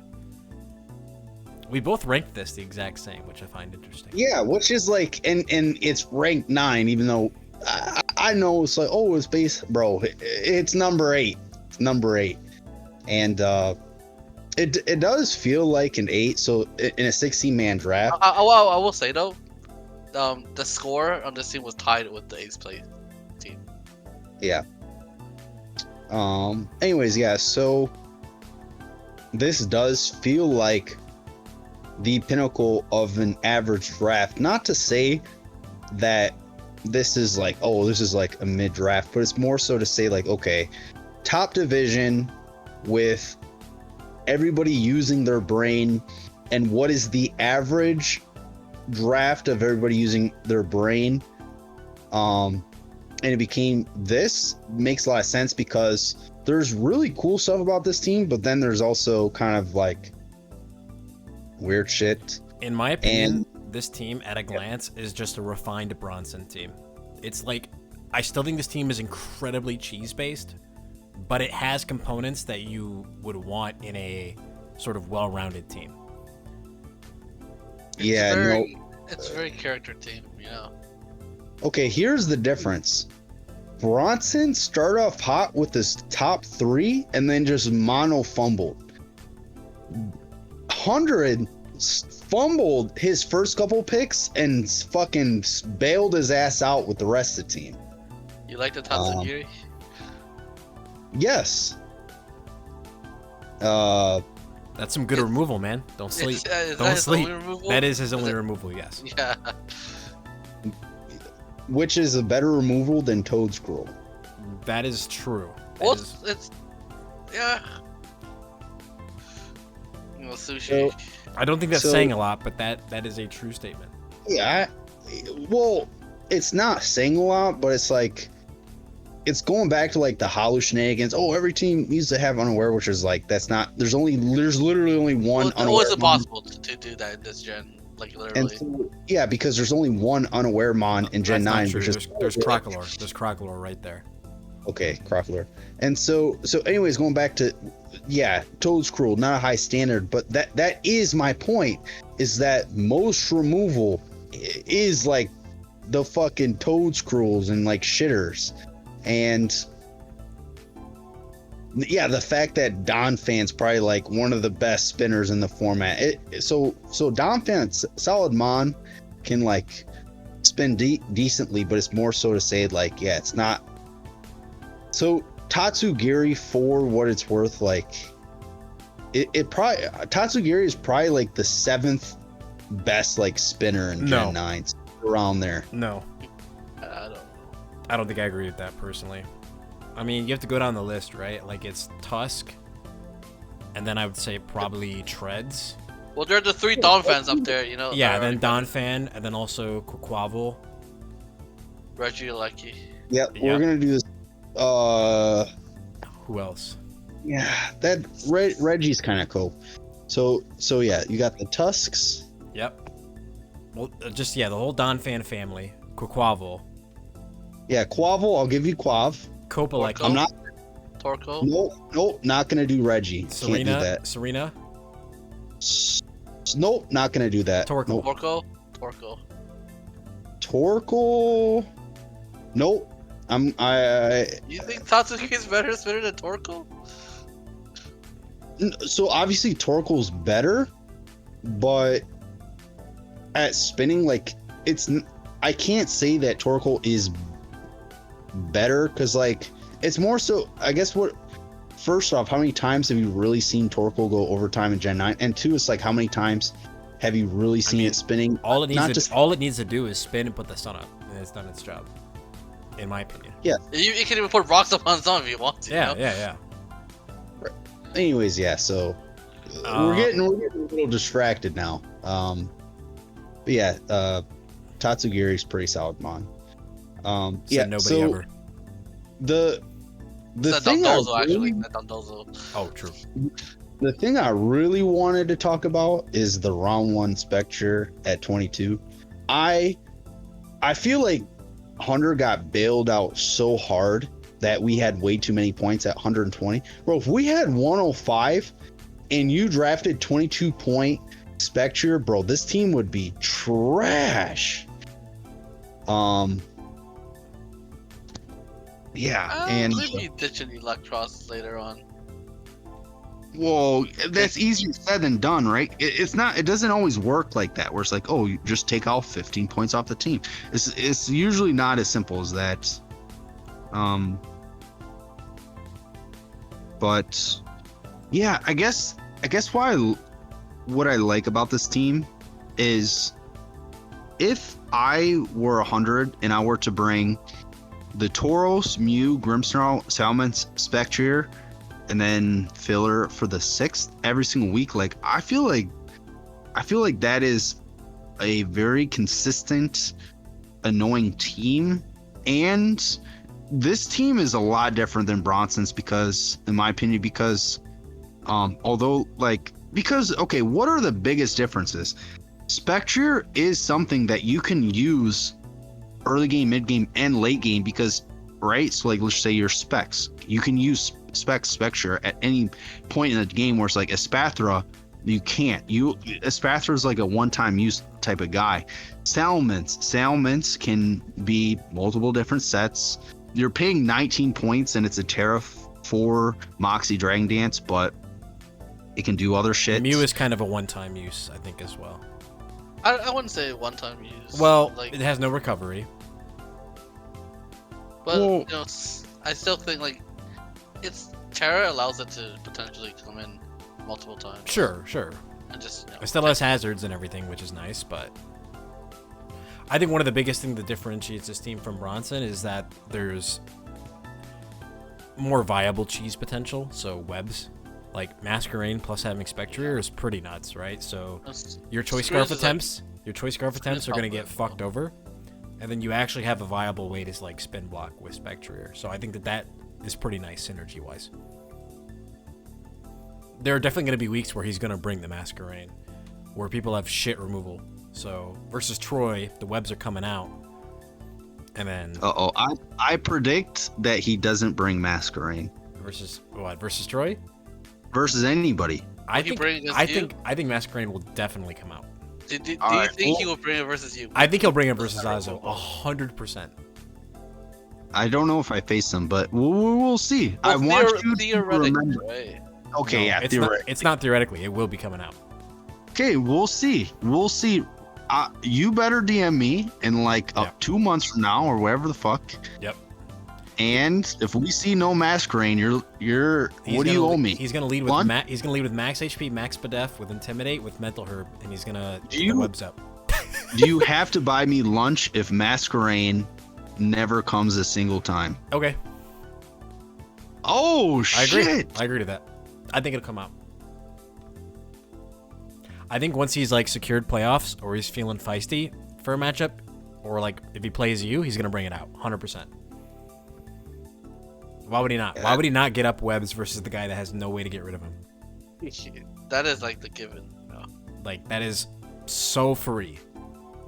Okay, we will see. Other aspects of this team is I felt like the reason why I felt like he did so well with the whole draft is because, okay, let's say every week you bring top 5. So Reverbroom, kind of a meme, but sometimes it could be scary. Moltres could be scary at times. Palmot could be scary at times. Yes, we just LARPed about the sticky webs for a while, and Tatsugiri, and even Electros having the security and slow U-turn and stuff. So tons of options on this team, threats, and yeah, I feel like this has a very it's so like the reason why it's not higher is because like there are scarier mons on other teams. So for example, like Terra Bundle is just like better than everything on this team. So like there are scarier mons on other teams, and certain teams have higher floors, but this has a relatively high ceiling and a relatively high floor. I also think does fit, you know, how 100 would be, you know, high ceiling. We'll see. I think a big gripe for me is the lack of way to stop Volt Switch. Either you bring Palmot or people can Volt Switch on you all day long. You have to be Terra Ground, or there's no way to stop it, which can definitely be frustrating to a team that likes to have favorable matchups in order to kind of get the ball rolling. That is an issue. Yeah. And the only real, you know, way to dissuade U-turn spam is like Moltres with Flame Body, which to be fair is a really good one.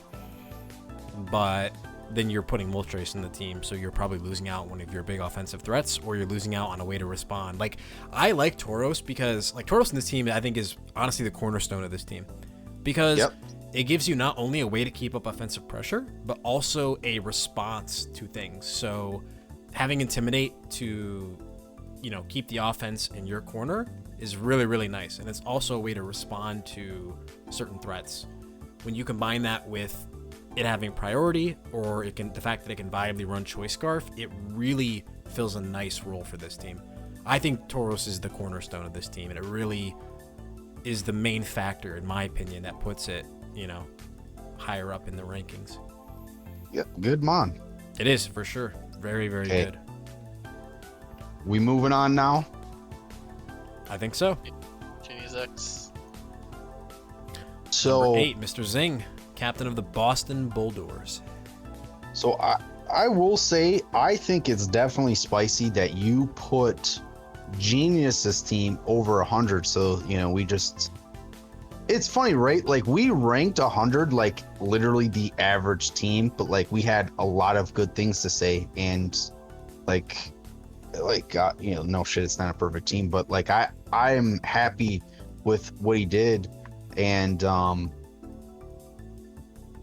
and what's funny is like there are teams that we're gonna get into that I like, for example, like you're not a big fan of Abadu's team. I'm not a big fan of iPro's team. So it is funny that, that 100 was like the middle team, and both of us really liked it. So now moving on to Genius's team, I'm definitely a little bit lower on Genius team, whereas you think Genius has a better team than 100. So break down, why is Genius's team better than 100's? It's pretty simple, right? So Dark is my favorite type, and he's got 3 Dark types. So that makes me like it more than the other teams. Okay. Well, that's about it. You're right. So, okay. Really not. No. Well, so okay. You want to talk about your team now? Do I want to talk about what? iPro's team now, since we already wrapped. No. Yeah, it's 3 Dark types, great team. No, okay. Okay, so realistically, okay? So there's a couple factors that I really like about Zing's team. He's got great hazard presence. Tinglu is a amazing getter-upper of the hazards. He's also got ways to keep that in check, right? So he's got the Sableye to spin block, which honestly, Sableye can spin block like pretty well versus most things. Obviously, you're not going to be beating like Tusk, right? It's going to headlong rush you, fucking Oko you. But you can like sort of beat Treads, Donphan to an extent. Well, I will say you can easily run Air Balloon on Sableye. But like what I like about this team is, while I'm not a fan of Amoonguss, like it provides nice coverage for the things that his top threats don't appreciate. So like strong waters, strong fighting types, right? It gives a nice anchor for those things, and you can just run like eject button on it and just get out of there and either get the Zamazenta in or the Thunderous in. I also think his Terra users are like superb. I think he made the best choices possible for this team. Thunderous, very good user of Terra, Terra Flying, Terra Blast, or you can, go with a different Terra type to tap into some of its strong coverage moves like Sludge Bomb, Grass Knot, Psychic. And Scizor is a really, really good user of Terra as well. So if you don't have strong Steel resists, in a late game scenario with Spikes and Stealth Rocks up, you can just go Terra Steel and just bullet punch everything. And for teams that actually do have responses to that, you have the option of Terra Normal Quick Attack. So I think Scizor is really nice to have on this team. Obviously, it's his main, form of removal.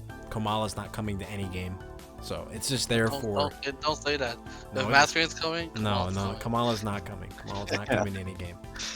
But also, it's what I think is really nice about this team, and in my eyes salvages it, is the fact that, so outside of your big offensive threats, there's a lot of really defensive sort of passive mons, but that's where he has the Ditto. And I think that Ditto offers a really unique way to combat that, because a lot of times you're going to see a team like this, you're going to want to bring setup, you're going to want to bring choice band, choice specs guys, and just having a Ditto that can copy that and like throw it back at the opponent is really nice. So if he didn't have the Ditto, I definitely would have rated this team lower. But just the fact that Ditto is there, you can't just nilly-willy bring setup between Whirlwind, Tinglu, and Ditto. Like, you actually have to think about it. Okay, fine. Fuck that. Say examples. Very hyper-specifics. Okay. Where Ditto's like the king that you would bench him for. I would say Baxcalibur is one. Because I think it's good against Ethan's team. Yeah, it's good versus Ethab, so... Bronson's team for sure. Yep, because, Espathra, but also mainly the Baxcalibur. I would say, versus Ethab, Volcarona, as well as Palafin. There's... Even against your team. Are you guys saying that as...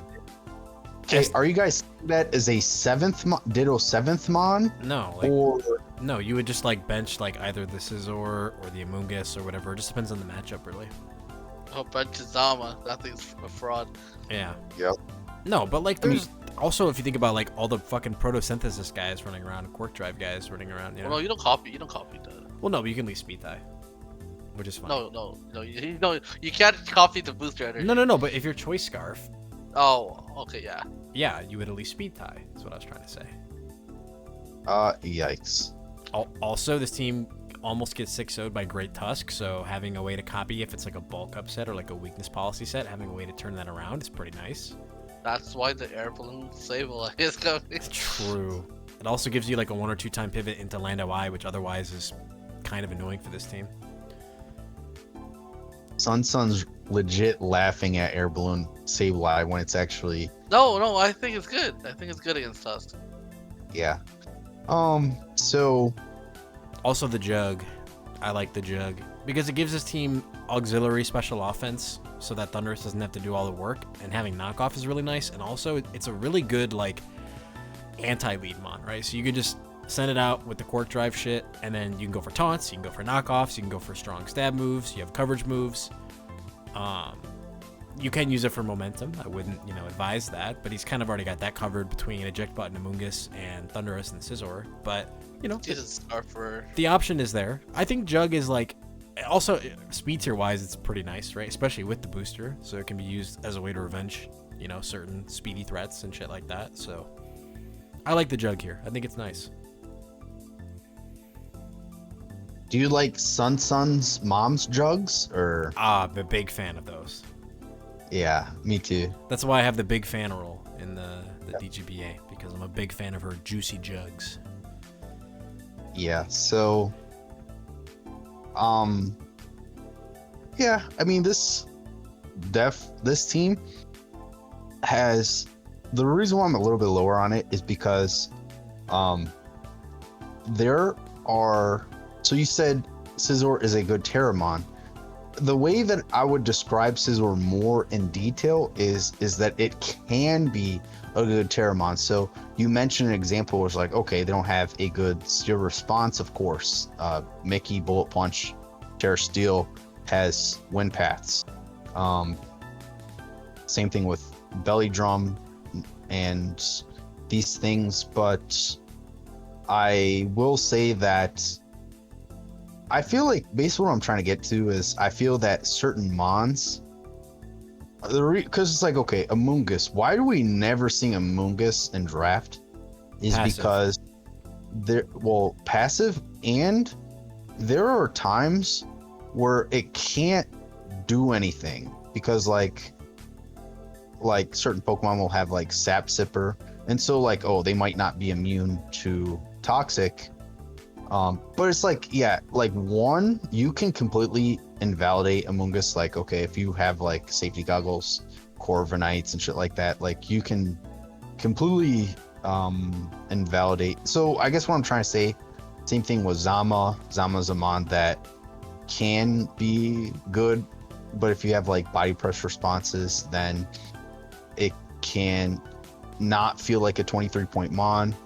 Ting Lu is, yeah, a very consistent mon. I will say it'll always do stuff. I guess that's what I'm trying to get to is, so Ting Lu and Thunderous are always going to be consistent, always, but the most of your draft I feel like can be somewhat matchup dependent, which sometimes is a good thing because if they have good Scizor responses, then they might not have good Azumarill responses. But basically, I definitely predict Genius to have really good matchups and then really bad matchups for this season. And that's where Ditto comes in. Big Ditto. Yep. Ooh, so now we're gonna start. So iPro's next. So the two spiciest you didn't even ask SunSun. Who? Who's that? Hey, the guy whose mom we were talking about. Yeah, right. That's what he's here for. So can we get Mama SunSun on the mic to give her opinion on Zing's team?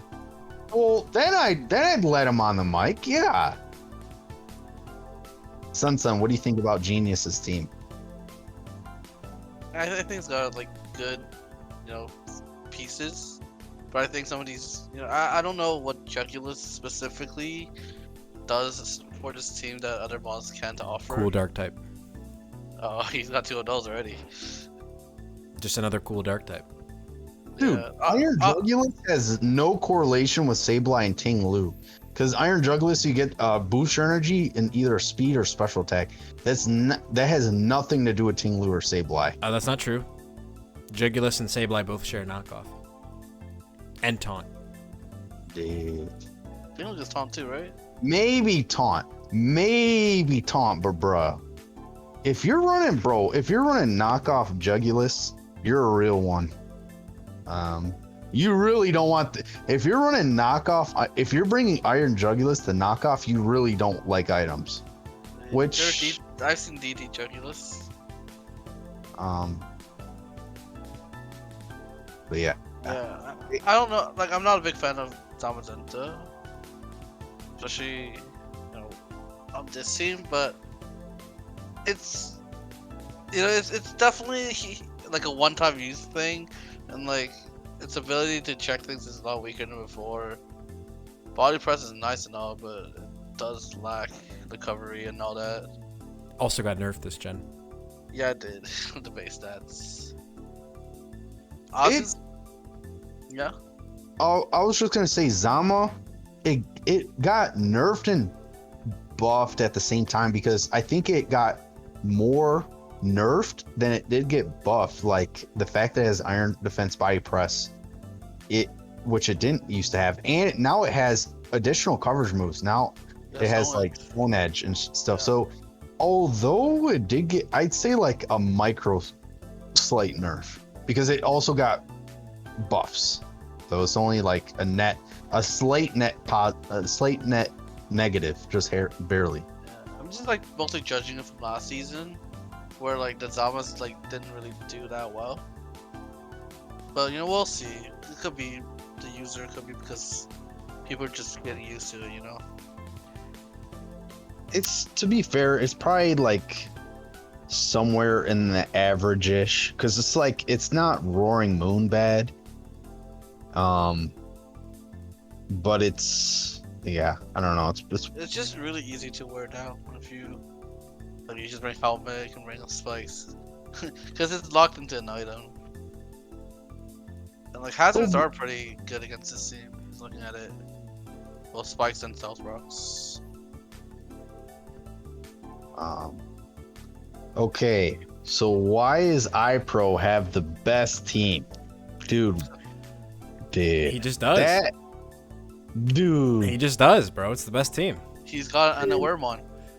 This guy said number 14 for his team. Are you high? You think iPro has the best team? Dude. Okay, you go first. Dude, he has 7 mons with momentum. And his whole team thrives around abusing momentum. And his team punishes momentum. Because he's got... He's got Rocky Helmet Corv. He's also got, you can't spam U-turn on his team because he just has Annihilate to just absorb that, and then it becomes broken. And it's like, not only do you have to prepare for bulk up, but you also have to be prepared for like Choice Scarf sets. It's really annoying. Like, all these mods are annoying as fuck to prepare for, in my opinion. Should it have been number 1? I don't know. I mean, you asked me on a different day, I would have put somebody else at number 1, I'm sure of it, but I think it's a good team. I mean, it's just got like really strong components. It's got good speed control. It's got good scarfers. It's got knockoff. It's got tons of momentum. It has serviceable removal in Corviknight. That shit's always gonna get the job done because that's all it needs to do. People shit on Corviknight all the time, and they're like, "Oh, Corviknight is bad." It's like, no, it's not bad. Like, it is always gonna get off the defog, and it's always gonna get off that U-turn. Maybe even multiple in a game. And like, you wouldn't think that amounts to a lot, but when you're enabling Specs Iron Moth, Banded Meowscarada, Booster Energy Sandy Shocks, and Broken Ass Annihilate, when you're enabling those guys, that's a really powerful tool to have. And like, also the Rain Core, like, it is viable. I mean, like, Rain, we've seen Float Souls put in a ton of work in like OU, for example. But if a team doesn't have a lot of strong water resist, like, they can just get drowned out by Float Soul, I feel like. So there's also great priority here with Sucker Punch Meow, Aqua Jet Float Soul. You could even argue having Swift Swim is like basically a priority in and of itself. He's got, what is it, 3 rockers? Yeah, 3 rockers. He's got spikes. He's got T-spikes, which is big. I love the Iron Moth here because it not only gives him consistent T-spike absorption, but it also gives him breaking, and it gives him potential speed control, and it gives him T-spikes of his own to abuse. Whenever you try to bust out some stupid fat counter to Annihilate, it just gets poisoned, and then it just loses long term, The top 5 just works so well, and I think that when you look at what's remaining for him, like, you could viably bring Quagsire if they've got some setup crap. You got Diancie, which can serve as, you know, auxiliary rocker and pivot.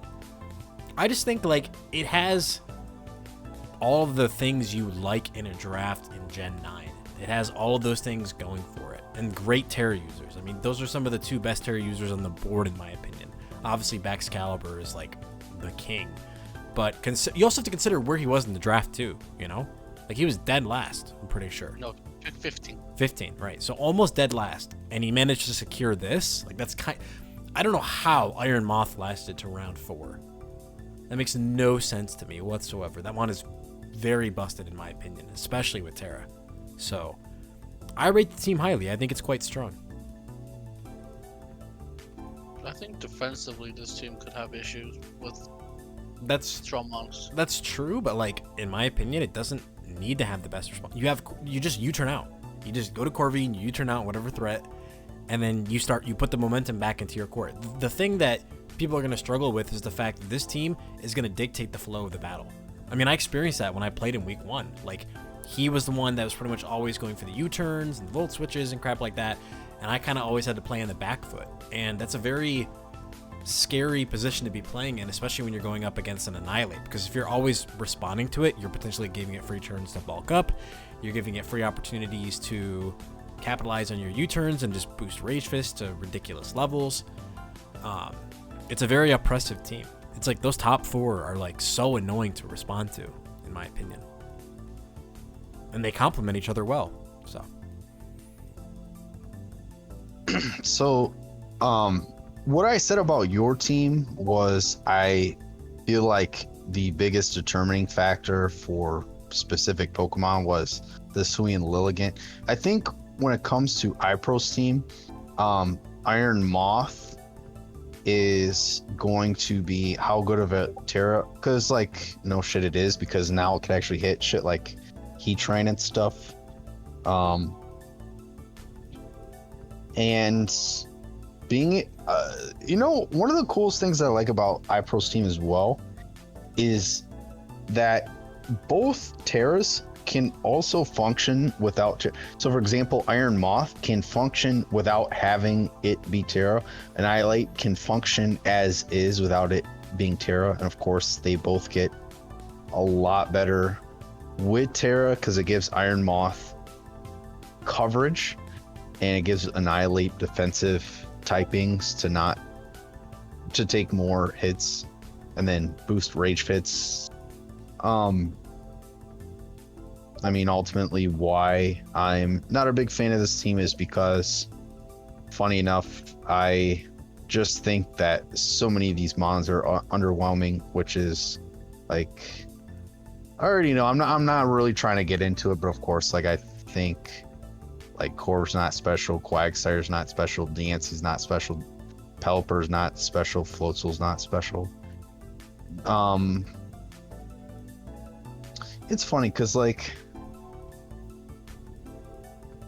yeah, like, Meowscarada is a spiker, but it's like a risky spiker because if you're not Sash, but you have Sandy Shocks, but that's like your rocker. Quagsire gets it, so does Diancie.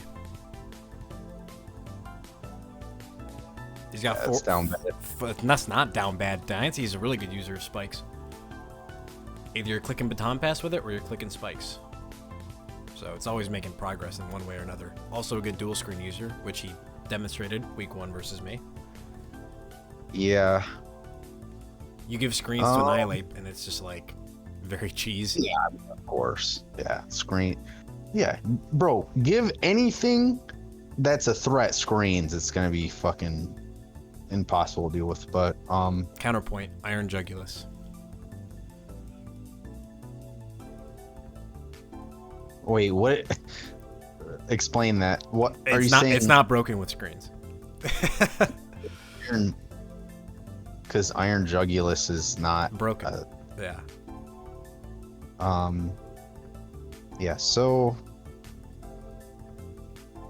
you know, the only reason why I feel like now that looking at it, I fumbled a little bit only because I He must have not been. I don't think he was Terra Iron Moth at first. I feel like that's He probably was. why I was. He was. No, his team didn't change. Huh. Yeah. Moth is broken as fuck. He's Yeah, got like the two probably best Terra, like, or he's probably got the best Terra combination Yes. out of everybody. I think so. 100%. No doubt in my mind. Yeah. I just love how much momentum this team, like, it's got the ability to set up hazards and reposition very flexibly. Like, obviously it's a very offensive team, but that's not an issue because that's what this meta is. It's all about the offense. He's got the Quagsire for a defensive stop hold to whatever he needs to handle. And then just the threat of the Rancor, I think, is quite annoying. I think the Rancor is the one part that kind of it's kind of makes sussy. it off. But like the top 5 can come to every game and they will always be good, in my opinion. And his speed tiers are filled out really nicely too. You know, you go from like I think 90 Ape to 101 Shocks to 110 Moth to 123 Meow. It's like he's got good speed tiers. And like Shocks can viably run Scarf, Meow Scarada can viably run Scarf. I guess you could go Scarf Moth if you absolutely needed it. Ape is a really good Scarf user. He brought that versus me week 1. So you just have a lot of options. Like these Mons not only like, yes, they're all good for offense, but they're also very flexible in their own right. Shocks can do screens, it can do hazards, it can just be, you know, choice, it can be booster, it can do iron defense body press. Ape can be bulk up, it can be scarf, it can be banded. Meowscarada, obviously very flexible, can run spikes, trick, and then Moth can just do like booster speed, or it can be specs. It's like, it's just so much you have to try to cover. It's very obnoxious. All while Corviknight Yep. just is an asshole and clicks U-turn the whole game. Like it's annoying in my opinion. Yep. And then after that, at 6 we have Astra. At 5 we have Habadoo. At 4 we have Whoa, Toxic. hey! What are you doing? What are you doing, bro? That's crazy. one at a time, buddy. One at a He's time. already spoiled number 1 anyways. Number 6, Aster J, captain of the Montreal Habsols. I was gonna say one last thing for iPro. You know what's funny is when I looked at the rest of the teams, funny enough, outside of Habadoo's team, I think every single one of them has a good matchup versus iPro. So Hacker, Pyro, Skyhorse, Toxic, and Aster all have a good matchup versus iPro. I think something like a Lucky runs over this team really hard. Are you done shitting on his team? Yes. All right. Glad we could share this moment. So this is definitely an Aster team because It's fucking weird.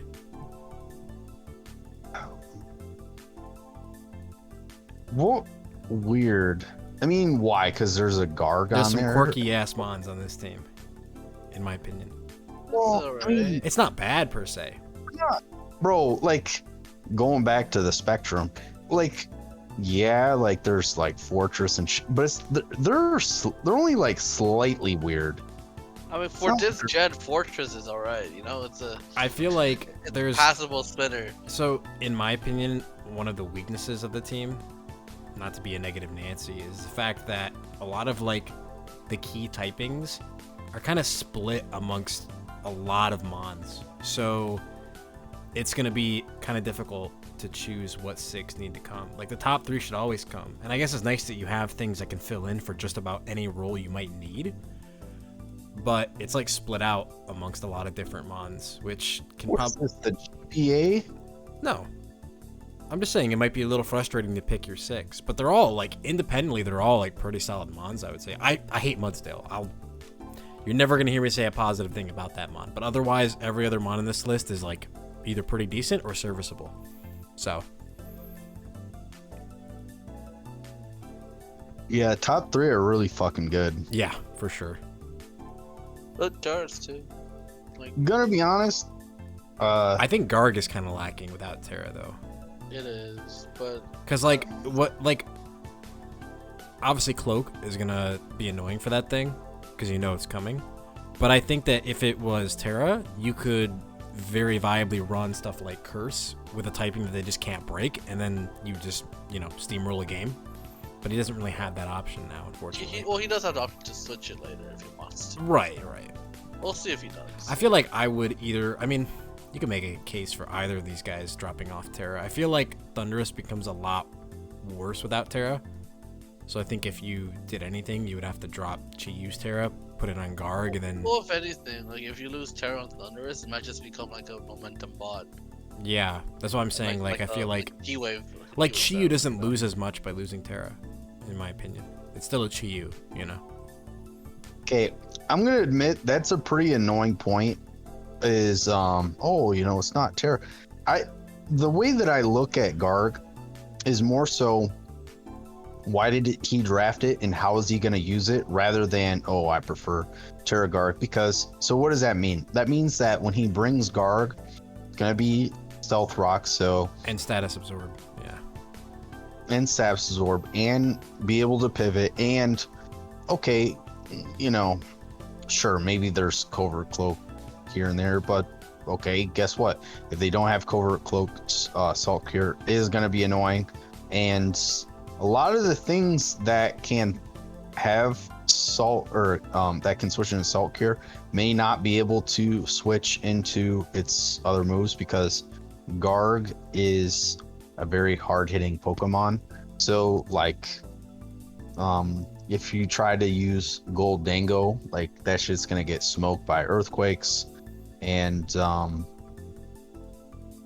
anyways, Garg, it's an average mon at average points that can be a fat pivot, could be good it still can curse sweep if they don't prep versus it, and you were bold enough to bring that, and then it can also be, I feel like Garg is a decent anti-Terramon.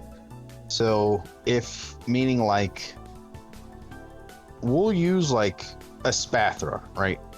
You're not gonna run Covert Cloak on fucking Espathra, and right. So I feel like Garg can be a solid safety net, especially I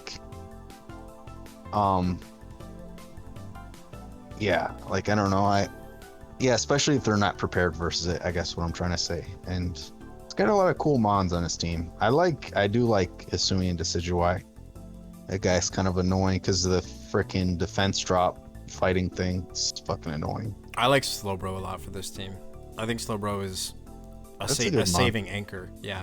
With Assault Vest, it's just going to give him a reliable way to answer to certain annoying special attackers and keep itself healthy through Regenerator. I think the biggest draw of it, though, is the fact that you have something that can viably put up a Future Sight, and that's going to work really nicely with Quaquaval dissuading dark types, as well as Chi-Yu just to further augment its offense. So, there's a lot of things working for it, and it's a viable poison type, so it's not like this team is going to absolutely drown in T-Spikes. You've got Chi-Yu that can run boots, you've got Thunderous, Noivern off the ground, Fortress is immune to it, and then just having Slowbro there as an absorber, and of course Garg is immune to it thanks to Purifying Salt. So it's not like this team is overwhelmingly T-Spikes weak or anything, and so just having the Slowbro there, further benefits that cause. It does have really good removal options too. Yeah, Defog, Noivern, Fortress. I wouldn't say they're great removal. I mean, the Quaquaval is good removal, because it's not like you want to switch Quaquaval in, or switch a Ghost type into Quaquaval and just get Aqua Stepped. Yeah, because then you're potentially getting swept. So it's very pretty good, fast, reliable. Is there a Spiker? I think it's just Fortress. I think it's just Fortress. I don't think Mudsdale gets him, and I don't think. I think that's the only Spiker. So even if it's only just Fortress, I think that's okay. I think you have the option. I think Slowbro also gets T-Spikes, if I'm not mistaken. Sure. I know King. I know. Yeah, G-King gets it. Yeah. World's not get it. Oh, that's a bummer. Well, I can always run Cheese with Quick Draw, Quick Claw. No, you can't. No. Wait, why not? DGBA bans Quick Claw. We banned Quick Claw? Yeah. Okay, well, you can still run Cheese with Quick Draw. It's the same thing. Yeah. Lower odds. 20%. It's pretty good.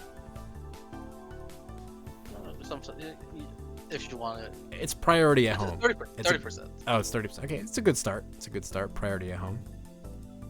That is one thing this team's kind of lacking, though, which is why I didn't rate it as highly. It's just Quaquaval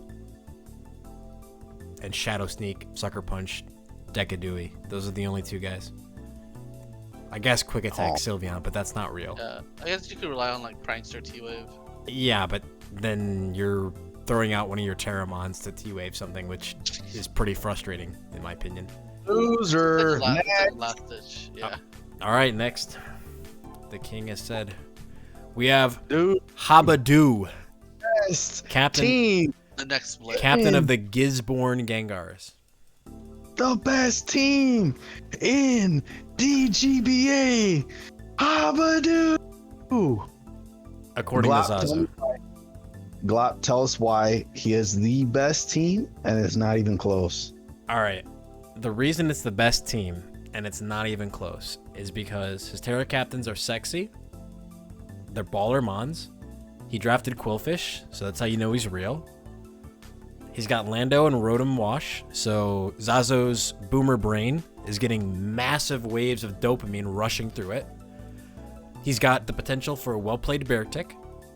He is LARPing as an American by drafting Braviary, representing all of us in the proud states. That's a cool mon, though. It is a badass mon, yes. And then he's got the Valiante, one of the most broken mons to be introduced in Gen 9. And it's very stupid in draft because of its flexibility, customization, all of the sets it can run. Very fucking obnoxious mon, for sure. Actress is basically Baxcalibur. Change my mind. It's not even close. It's worse Baxcalibur. It's not even close. Oh, wow. Good one, SunSun. So, I rated this team lowly, but why don't you go ahead and cover some of the positives, Mr. Zazo? yeah, so Glop says it's slow, it's trash, the Hey, guys whoa, are weak. hey. That's crazy. You don't talk for me. I don't talk for you, all right? So why don't you talk about the positives of the team? So, I think that lower tier Terras are fine, are justifiable because it does make sense when we look at Astra's team that has Terra Chiyu, Terra Thundi, and then iPro, he has Iron Moth and Annihilate. They're very good Terras. I feel like when you have because they're like mid tiers, so Haxorus and Arcanine, they're mid tiers. When you have mid tier Terras, it makes all 6 mons that you're bringing good. So assuming that his top 6 is Iron Valiant, Galar Steel King, Rotom Wash, Landorus Eye, Arcanine, Haxorus, because both those last 2 boys are Terra, all 6 of his mons are good.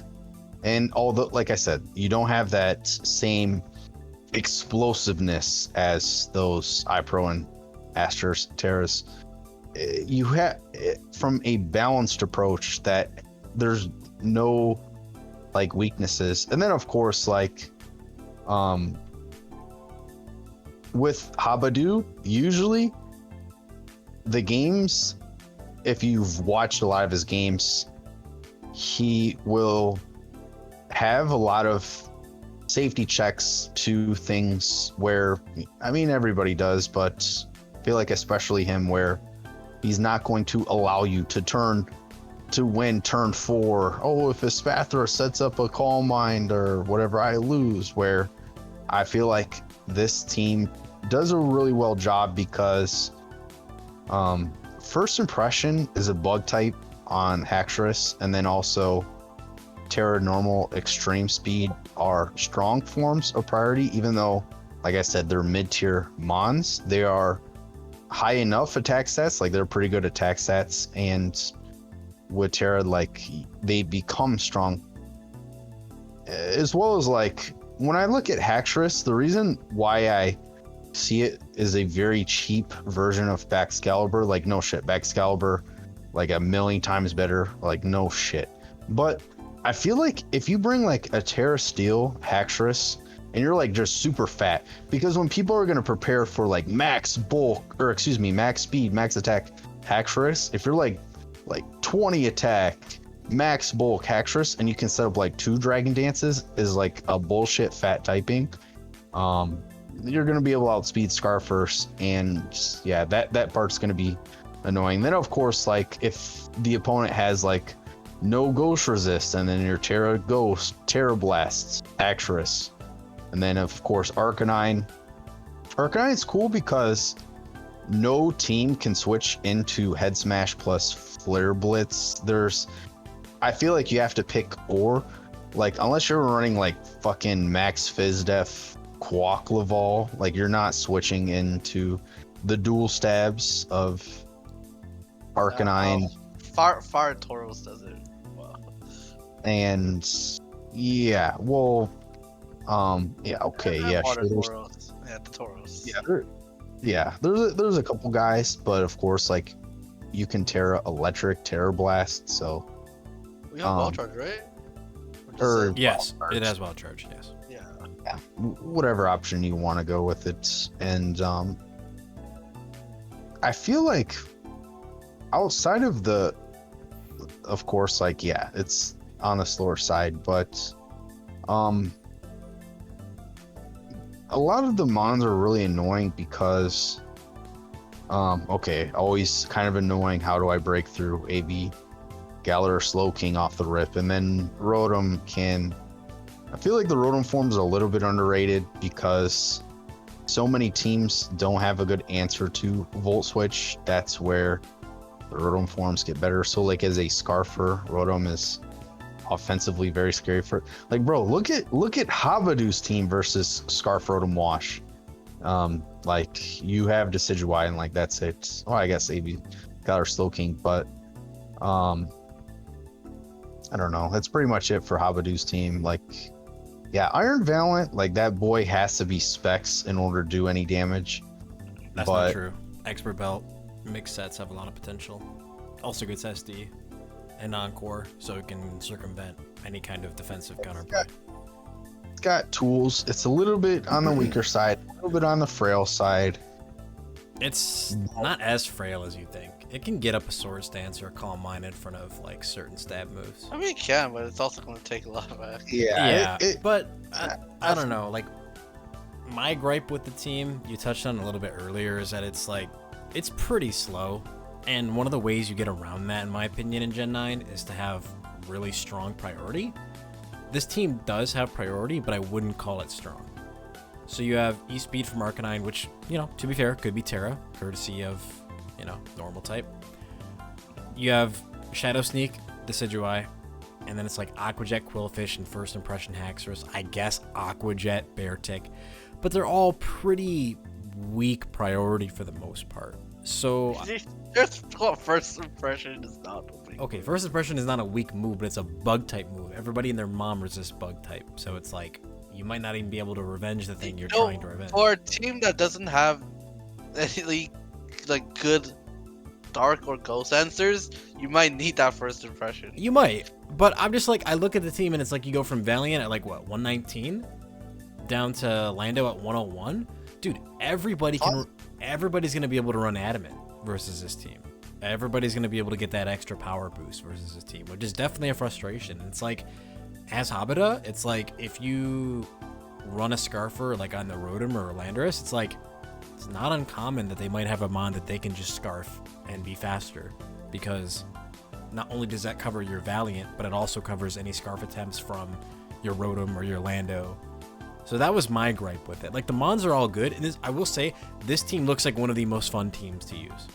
Like, all these mons are pretty fun in their own right, and they can do cool shit. Haxorus and Arcanine are definitely fun toys with Terra, so I'll give it that. It's just, for me, it's the speed and the lack of ways to remedy that has me peg it down. But otherwise, I think it's like a pretty sound team, and I'm sure that Habita won't have any issue piloting it. I mean, he's demonstrated he's one of the best players in SV right now, so Like I said, You said you want to get pegged by Habadu? Is that what you're saying? Like, if the situation presented itself, I wouldn't say no. That's where I stand on the matter. So, any closing thoughts, SunSun? No, I think you ended up perfectly. I think so too. Moving on to number 4, we have Toxic, captain of the Big Dick Swannas. Speaking of pegging. Speaking of pegging, yes. This team is the peg team.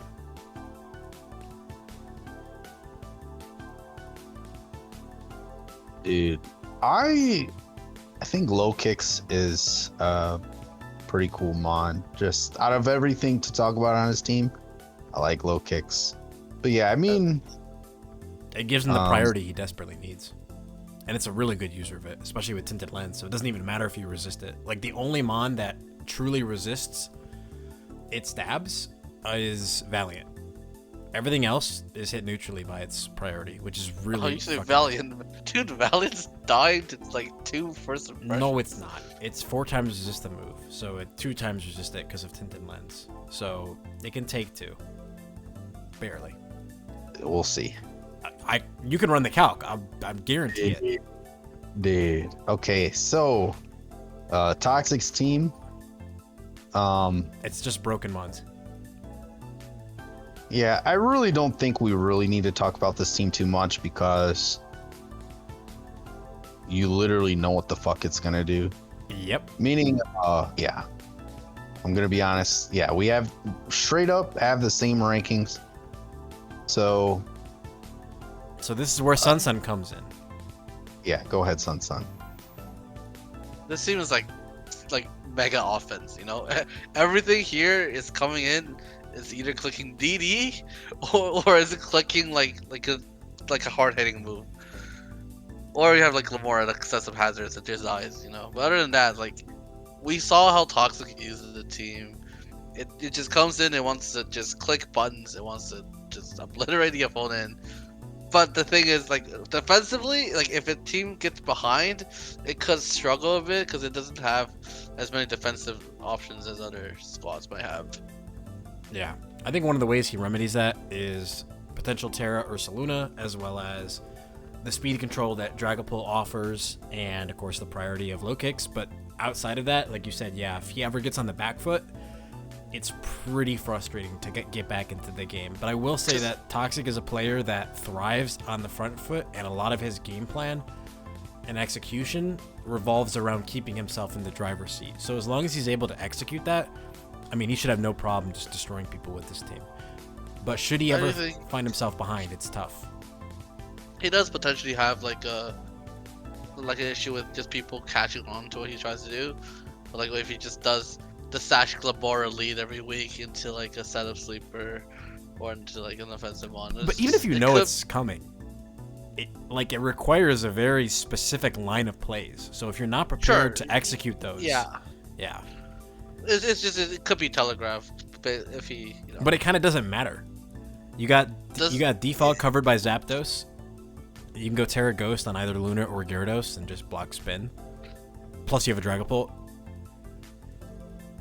Like he has really good ways to guard his hazards. So it's like to a certain degree, it doesn't matter if you know what's coming because he's gonna put him up anyways and then start clicking buttons.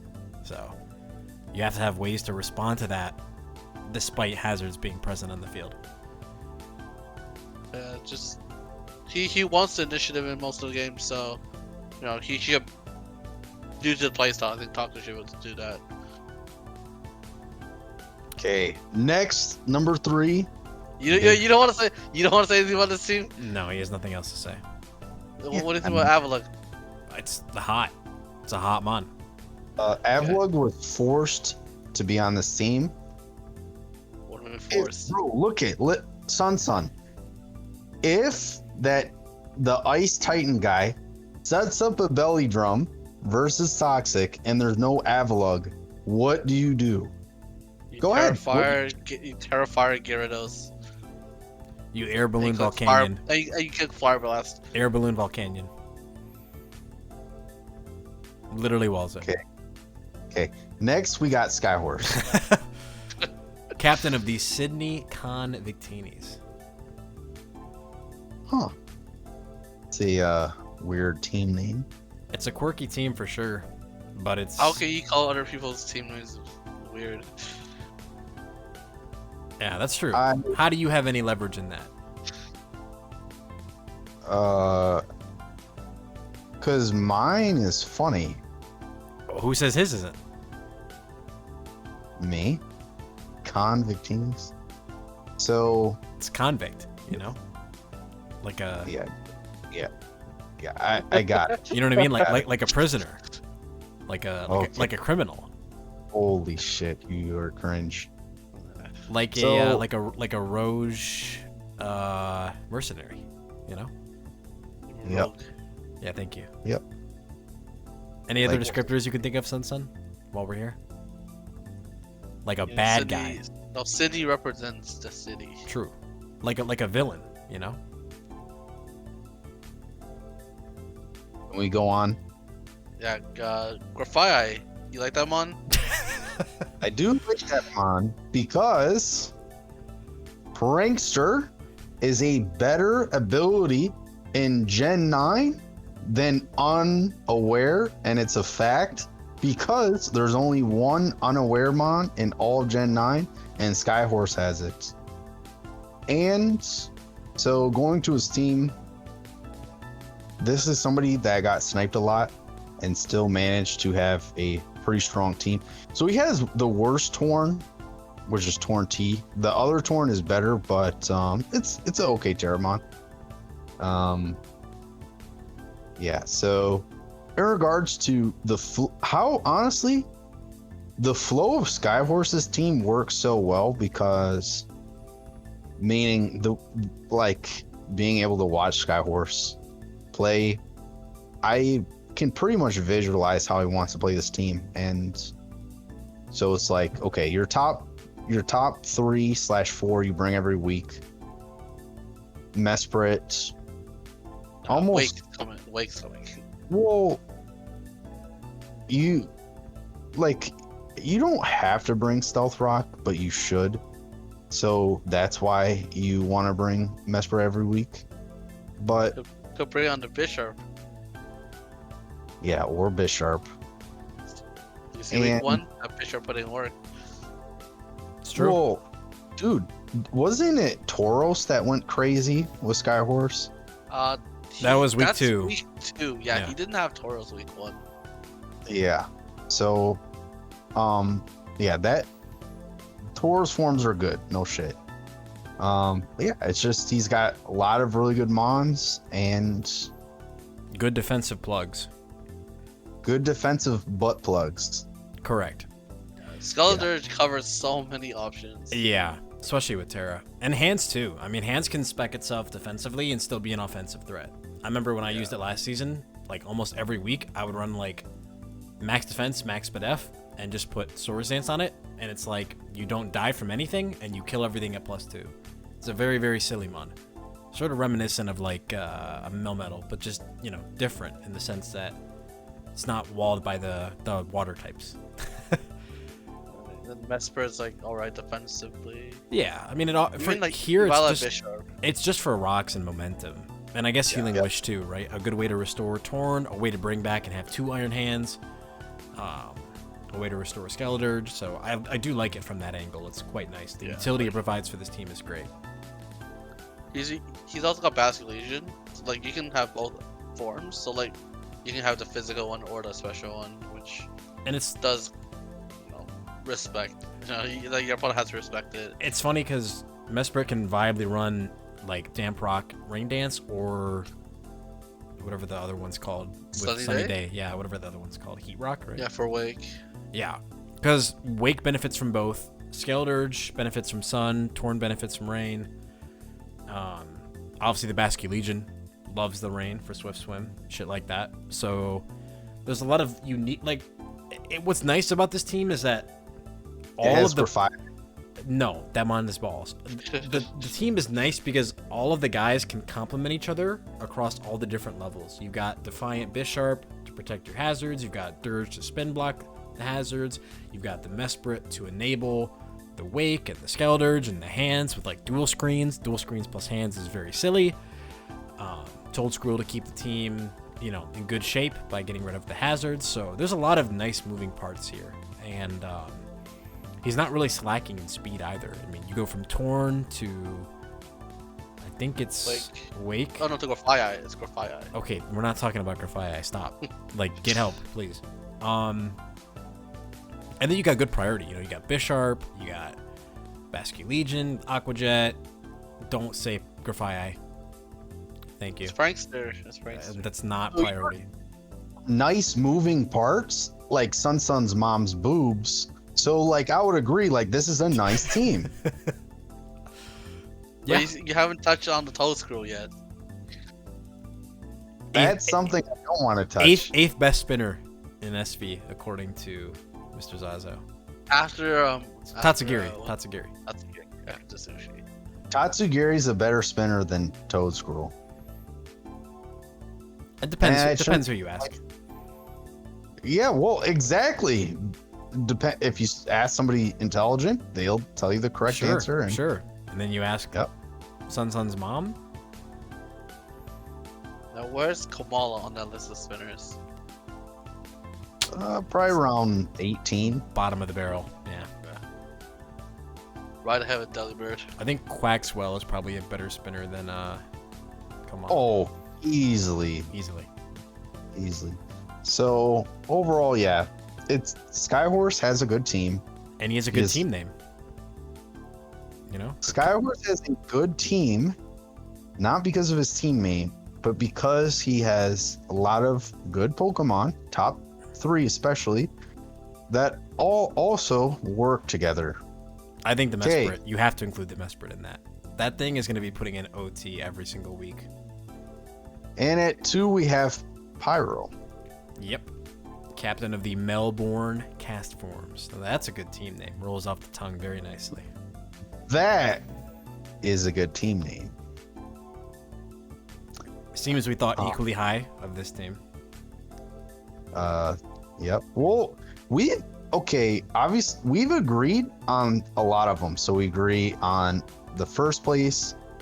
Like, yeah, honestly, there's only like 2 or 3 teams where we didn't disagree, but like almost all. Well, those 2 teams were very like wide spectrums. One is 1, yes. The other's like the bottom. Yeah, left. and so was my team apparently, because I rated my team decently highly, and you thought I was dog shit. So it is what it is. I mean, everybody tends to overrate their own team, so. You know. Yeah, but I was trying to be modest with mine. I think I put mine at like. Oh, you were being modest. Yeah, Okay. it was like 5th or something. I don't remember. Yeah, you put it at 4. Hey, that's not Glop.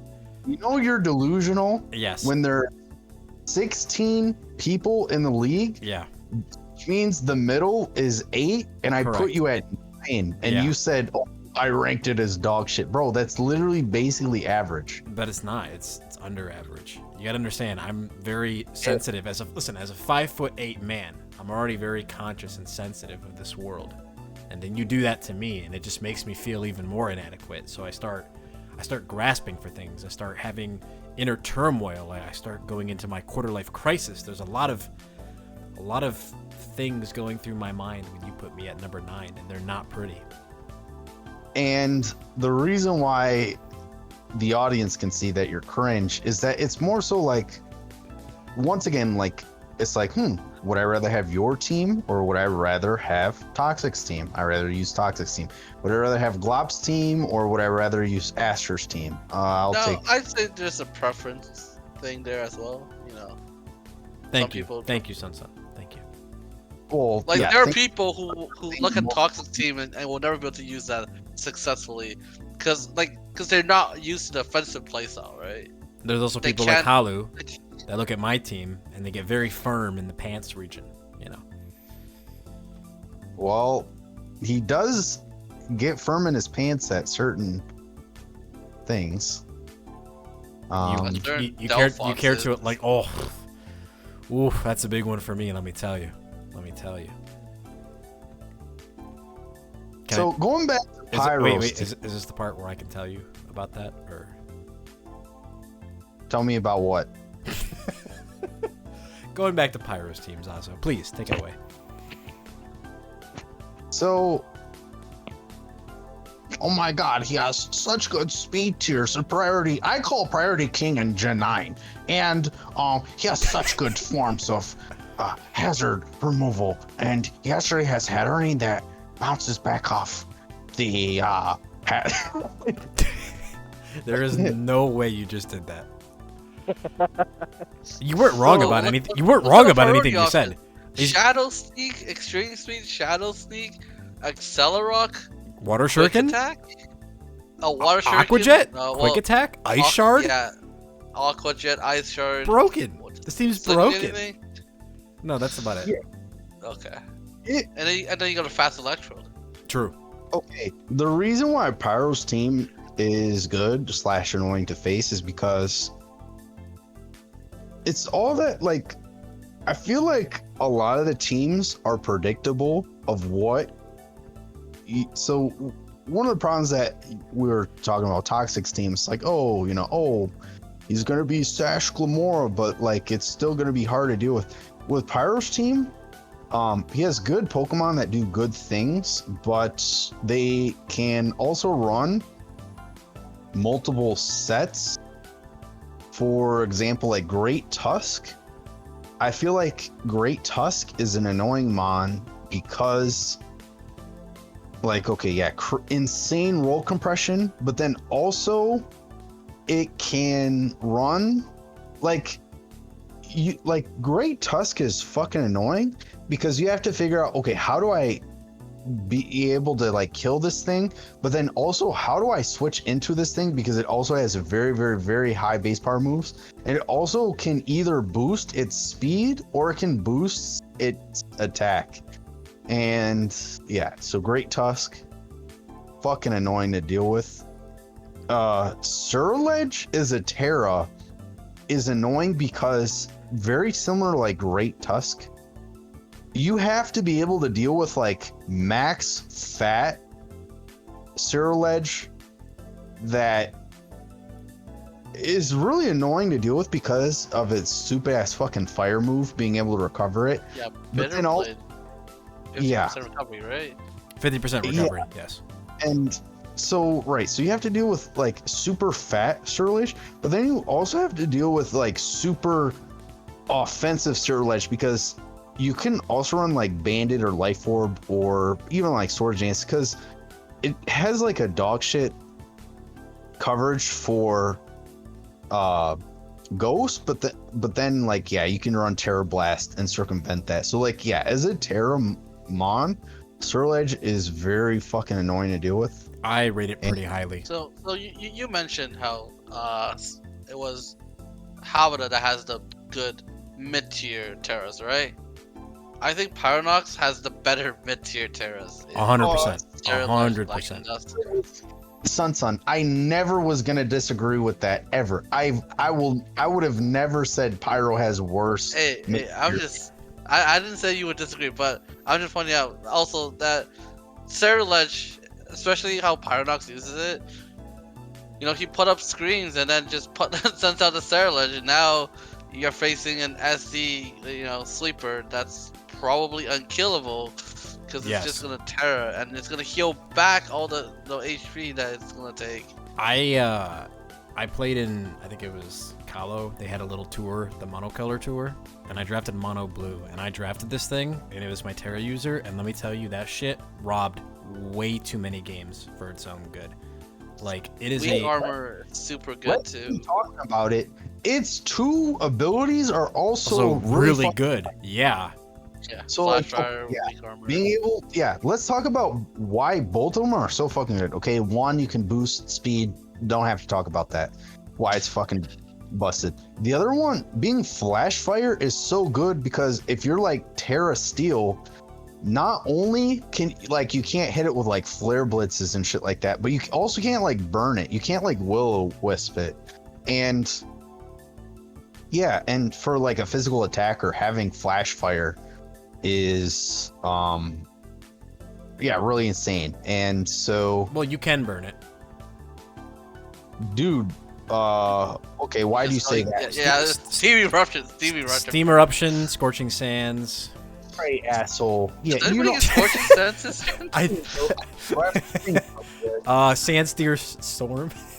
Oh yeah. Orlando. Jackass. We get into Will-O-Wisp. Okay, true. There you go. Strong Yes, as agreed. the conventional way to burn things. There's is also very- Tri Attack. Yeah. Yeah, true. Uh, There's also help me out, SunSun. What Pokemon get Mold Breaker? bruh.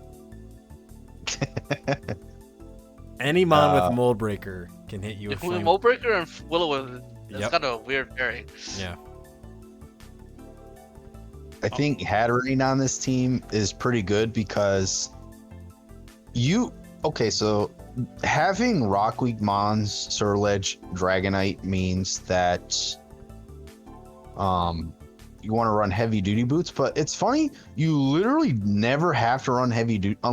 You literally never even have to run heavy duty boots because the only Pokemon that can get up Stealth Rock without which is that stupid the new bug rock guy with the thing, but like that guy always loses to Great Tusk, so you could always rapid spin it. Cleavor. So, yeah, Cleavor. No, So Tinkaton gets up rocks against. True.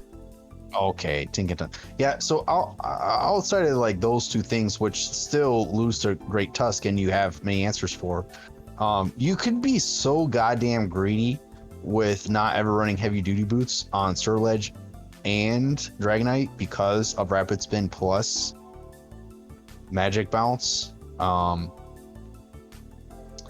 Yeah, I guess that's what I'm getting at is you can get so greedy and have high chances of, because it's not like any of these mons are necessarily Mickey, because like the Spathor is Mickey because it can speed boost and stored power, so it's not like, but they're like pseudo Mickey mons on this team. And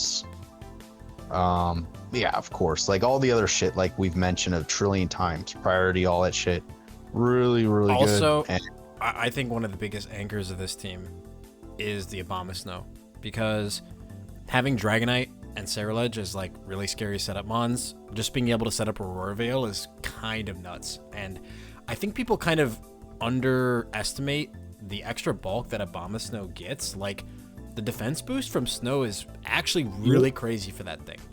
Like yeah, you fucking yeah, chew like close combats and earthquakes and shit. Like they bounce off that guy. Like I think one of the weeks he brought Veil and just He brought Screens. oh well. Anyways, he has the option to just put up Veil and then just start smoking packs with Cerulege. So yep, good team. very good team. He's got the Memer Driftbloom, which is randomly good in Gen 9. Yeah, Why is it randomly good? What? because it beats opposing Great Tusks. Well, What great task is he gonna face? You know, it beats Donphan and it beats Quaquaval. Nice strength sap. The Yachi Berry. yeah, honestly, Pyro's team probably is better than Hacker's team. That's crazy.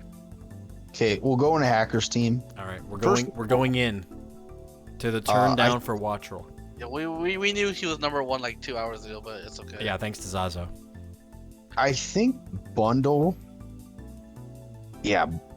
Okay, where do you guys rank Bundle as a Terra? Because I think it's really good. Top 3. yeah, Like- yeah, yeah, As it's a either, top- he's As a top either like five. third. He's either like the third or fourth best Terra. Okay, who's a better Terra? Max Caliber. Volcrona. Maybe. No, I'm taking Bundle over Volk. What do you think? One over Bax? Torn T? Oh, No, Bundle's better than Torn-T. Like I do way too. No, I don't like Torn T Terra at all, personally. yeah. The fuck. Anyways, so Urshifu's The better. I think Urshifu's better. the fact that Bundle was there at what, Pick 11, 12 or whatever. Super fucking lucky dog there. Well, but anyways, yeah. Iron Bundle, really annoying. And what's funny is like, bro, this team would not be special. Like, if you take Iron Bundle off this team, like, bro, this team is mid as fuck. But anyways, yeah. That's the whole point of it, isn't it? And so, I think the Slitherwing is what saves this team. I was surprised he went for a rather early Screamtail. But I think other Because people wanted fairies that, don't bro. exist, bro. And also, it's a really good screener, so that enables Hydreigon as well as Slitherwing to just set up and, you know, fuck shit up. yeah. So he's got, long story short, he's got all the shit that you want. Yep. And The Pex is a little strange, but type-wise, it offers a lot for the team, and I guess, like, AV has some It's- merit. It's kind of like a poison, probably. Yeah, it's a viable poison you can bring to most matchups, which means that this team doesn't lose the T-Spikes, so you can run Specs Bundle and other shit like that. I think Pex, like, yeah, Pex is a dog shit mon, but I feel like it's good enough on this team because one of the items that it kind of likes in draft is eject button, and this is a team that likes eject button, and then of course like T spikes, all that other stupid shit it has, and because that is your fat water on the team, and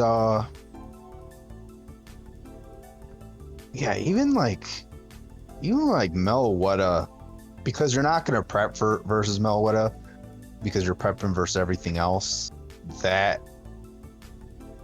can get really annoying really fast. CM sets can be dirty, yeah. I've already met. Maybe can be hard too. Yeah, I feel like Rotom is a very consistent mon, and Scarfer, for sure. yeah, so it's a team. Also another viable Good. screener for the team. Yeah, it just has. I think the Hydreigon is like the big selling point of this team, in my opinion. I think it's what saves this team. Not only does it give it another viable ground answer, but like just being able to Terra Hydreigon is like very insane in my opinion, because you take Levitate plus a type like Steel or Poison, Yeah. and it's like you can use it to basically, I would say, counter very specific mons, and it's like you combine that with, you know, the offense it brings to the table courtesy of Choice Specs or Nasty Plot. It's like very difficult to deal with. Or Fucking Stealth Rock. annoying. Dude, if you're bringing nah, all right. Dude, imagine bringing Rocks on Dragon on a team with Treads. Dude, I Rock, hate no, it. Rocks is Treads no, no, fail. no, no. Rocks is good on that thing. Okay, but there's Iron Treads and Screamtail. Okay, yes, but the thing is, Hydreigon forces switches, so it's a very good user of Stealth Rock, and it's not like you're gonna be bringing in your Rapid Spinner in the face of Hydreigon.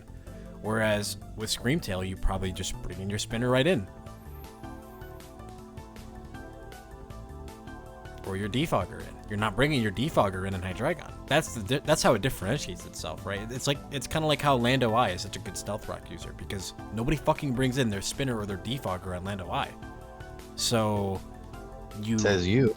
yeah, says me. So not only do you get your rocks up, but you also keep them up courtesy of offensive pressure. Whereas with Treads, in certain matchups, they can just bring in a Tusk or bring in a Donphan. And like with Screamtail, you can just bring in whoever. Bring in that Toad Scroll. Get to town, you know? And then what do you get your rocks off to? What are you talking about? Nothing. I get my rocks off to Delphox and Toad Scroll. That's what I get my rocks off to. And Oh, cruel. And SunSun's mom's jugs. Just depends on the day and what I'm feeling like, you know? when are you feeling Toast Girl? Fridays. One day too late. It's always next week, brother. Dude, I will say, Fire, he's not bringing Wishcash. Don't even fucking say it. Well, Dude. it's a spiker. And a rocker. And a Okay, dragon. no, but where else? No, and but he doesn't need rocks. and he it- needs spikes. and a He needs dragon spikes. dance user. Yeah, where else is he getting spikes? And a from? hydration user. Fire, You can't Reggie, taunt it. Electric, Hooks. No, it doesn't. Yeah, there's Yeah. a Whiscash. There's a wish cache right there. You just said no, there's not. It's right there. is. Yeah, there's a catfish at Yeah. one point. It also can't be taunted, so it's guaranteed Also, spikes. Hydreigon wall Terrifier and Terrifier That's true. Right. Lucky. Steel. So you hit it with Terra Blast, and it's super effective because he's Terra Steel. Says who? What? Why would he be Terra Steel? Because Glop said you can use it for immunities because you're levitate and you're a steel type. No, I didn't say you always have to be steel. You're crazy.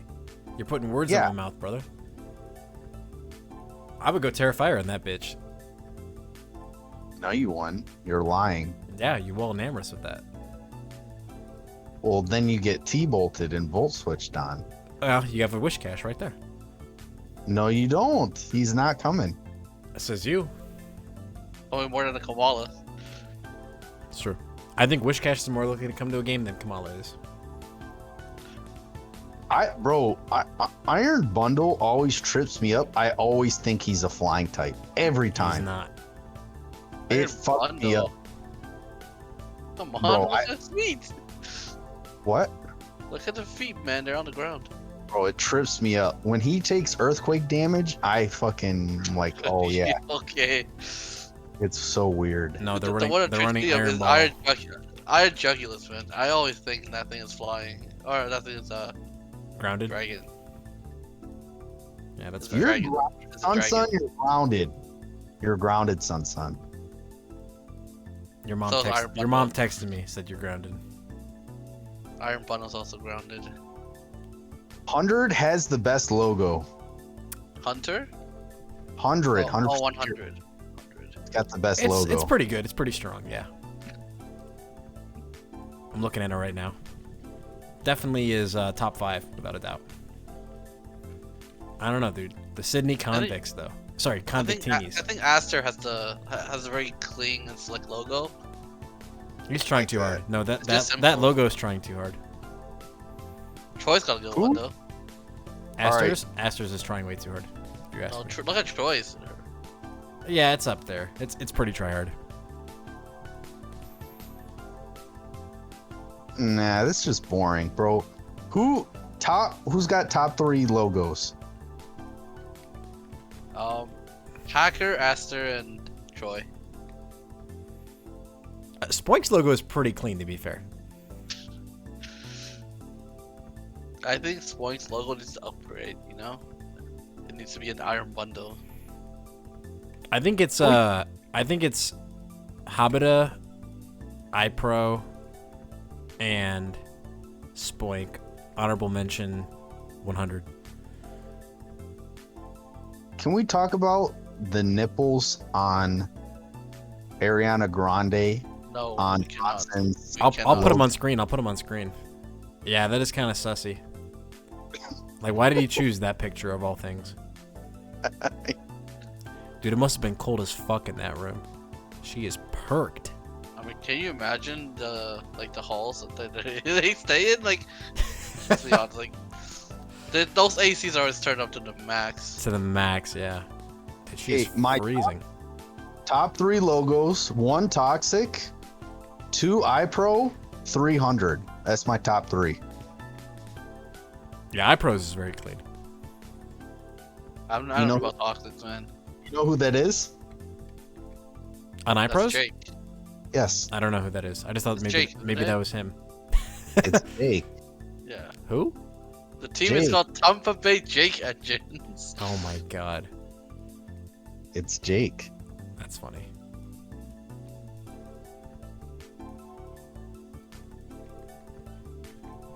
Rarity.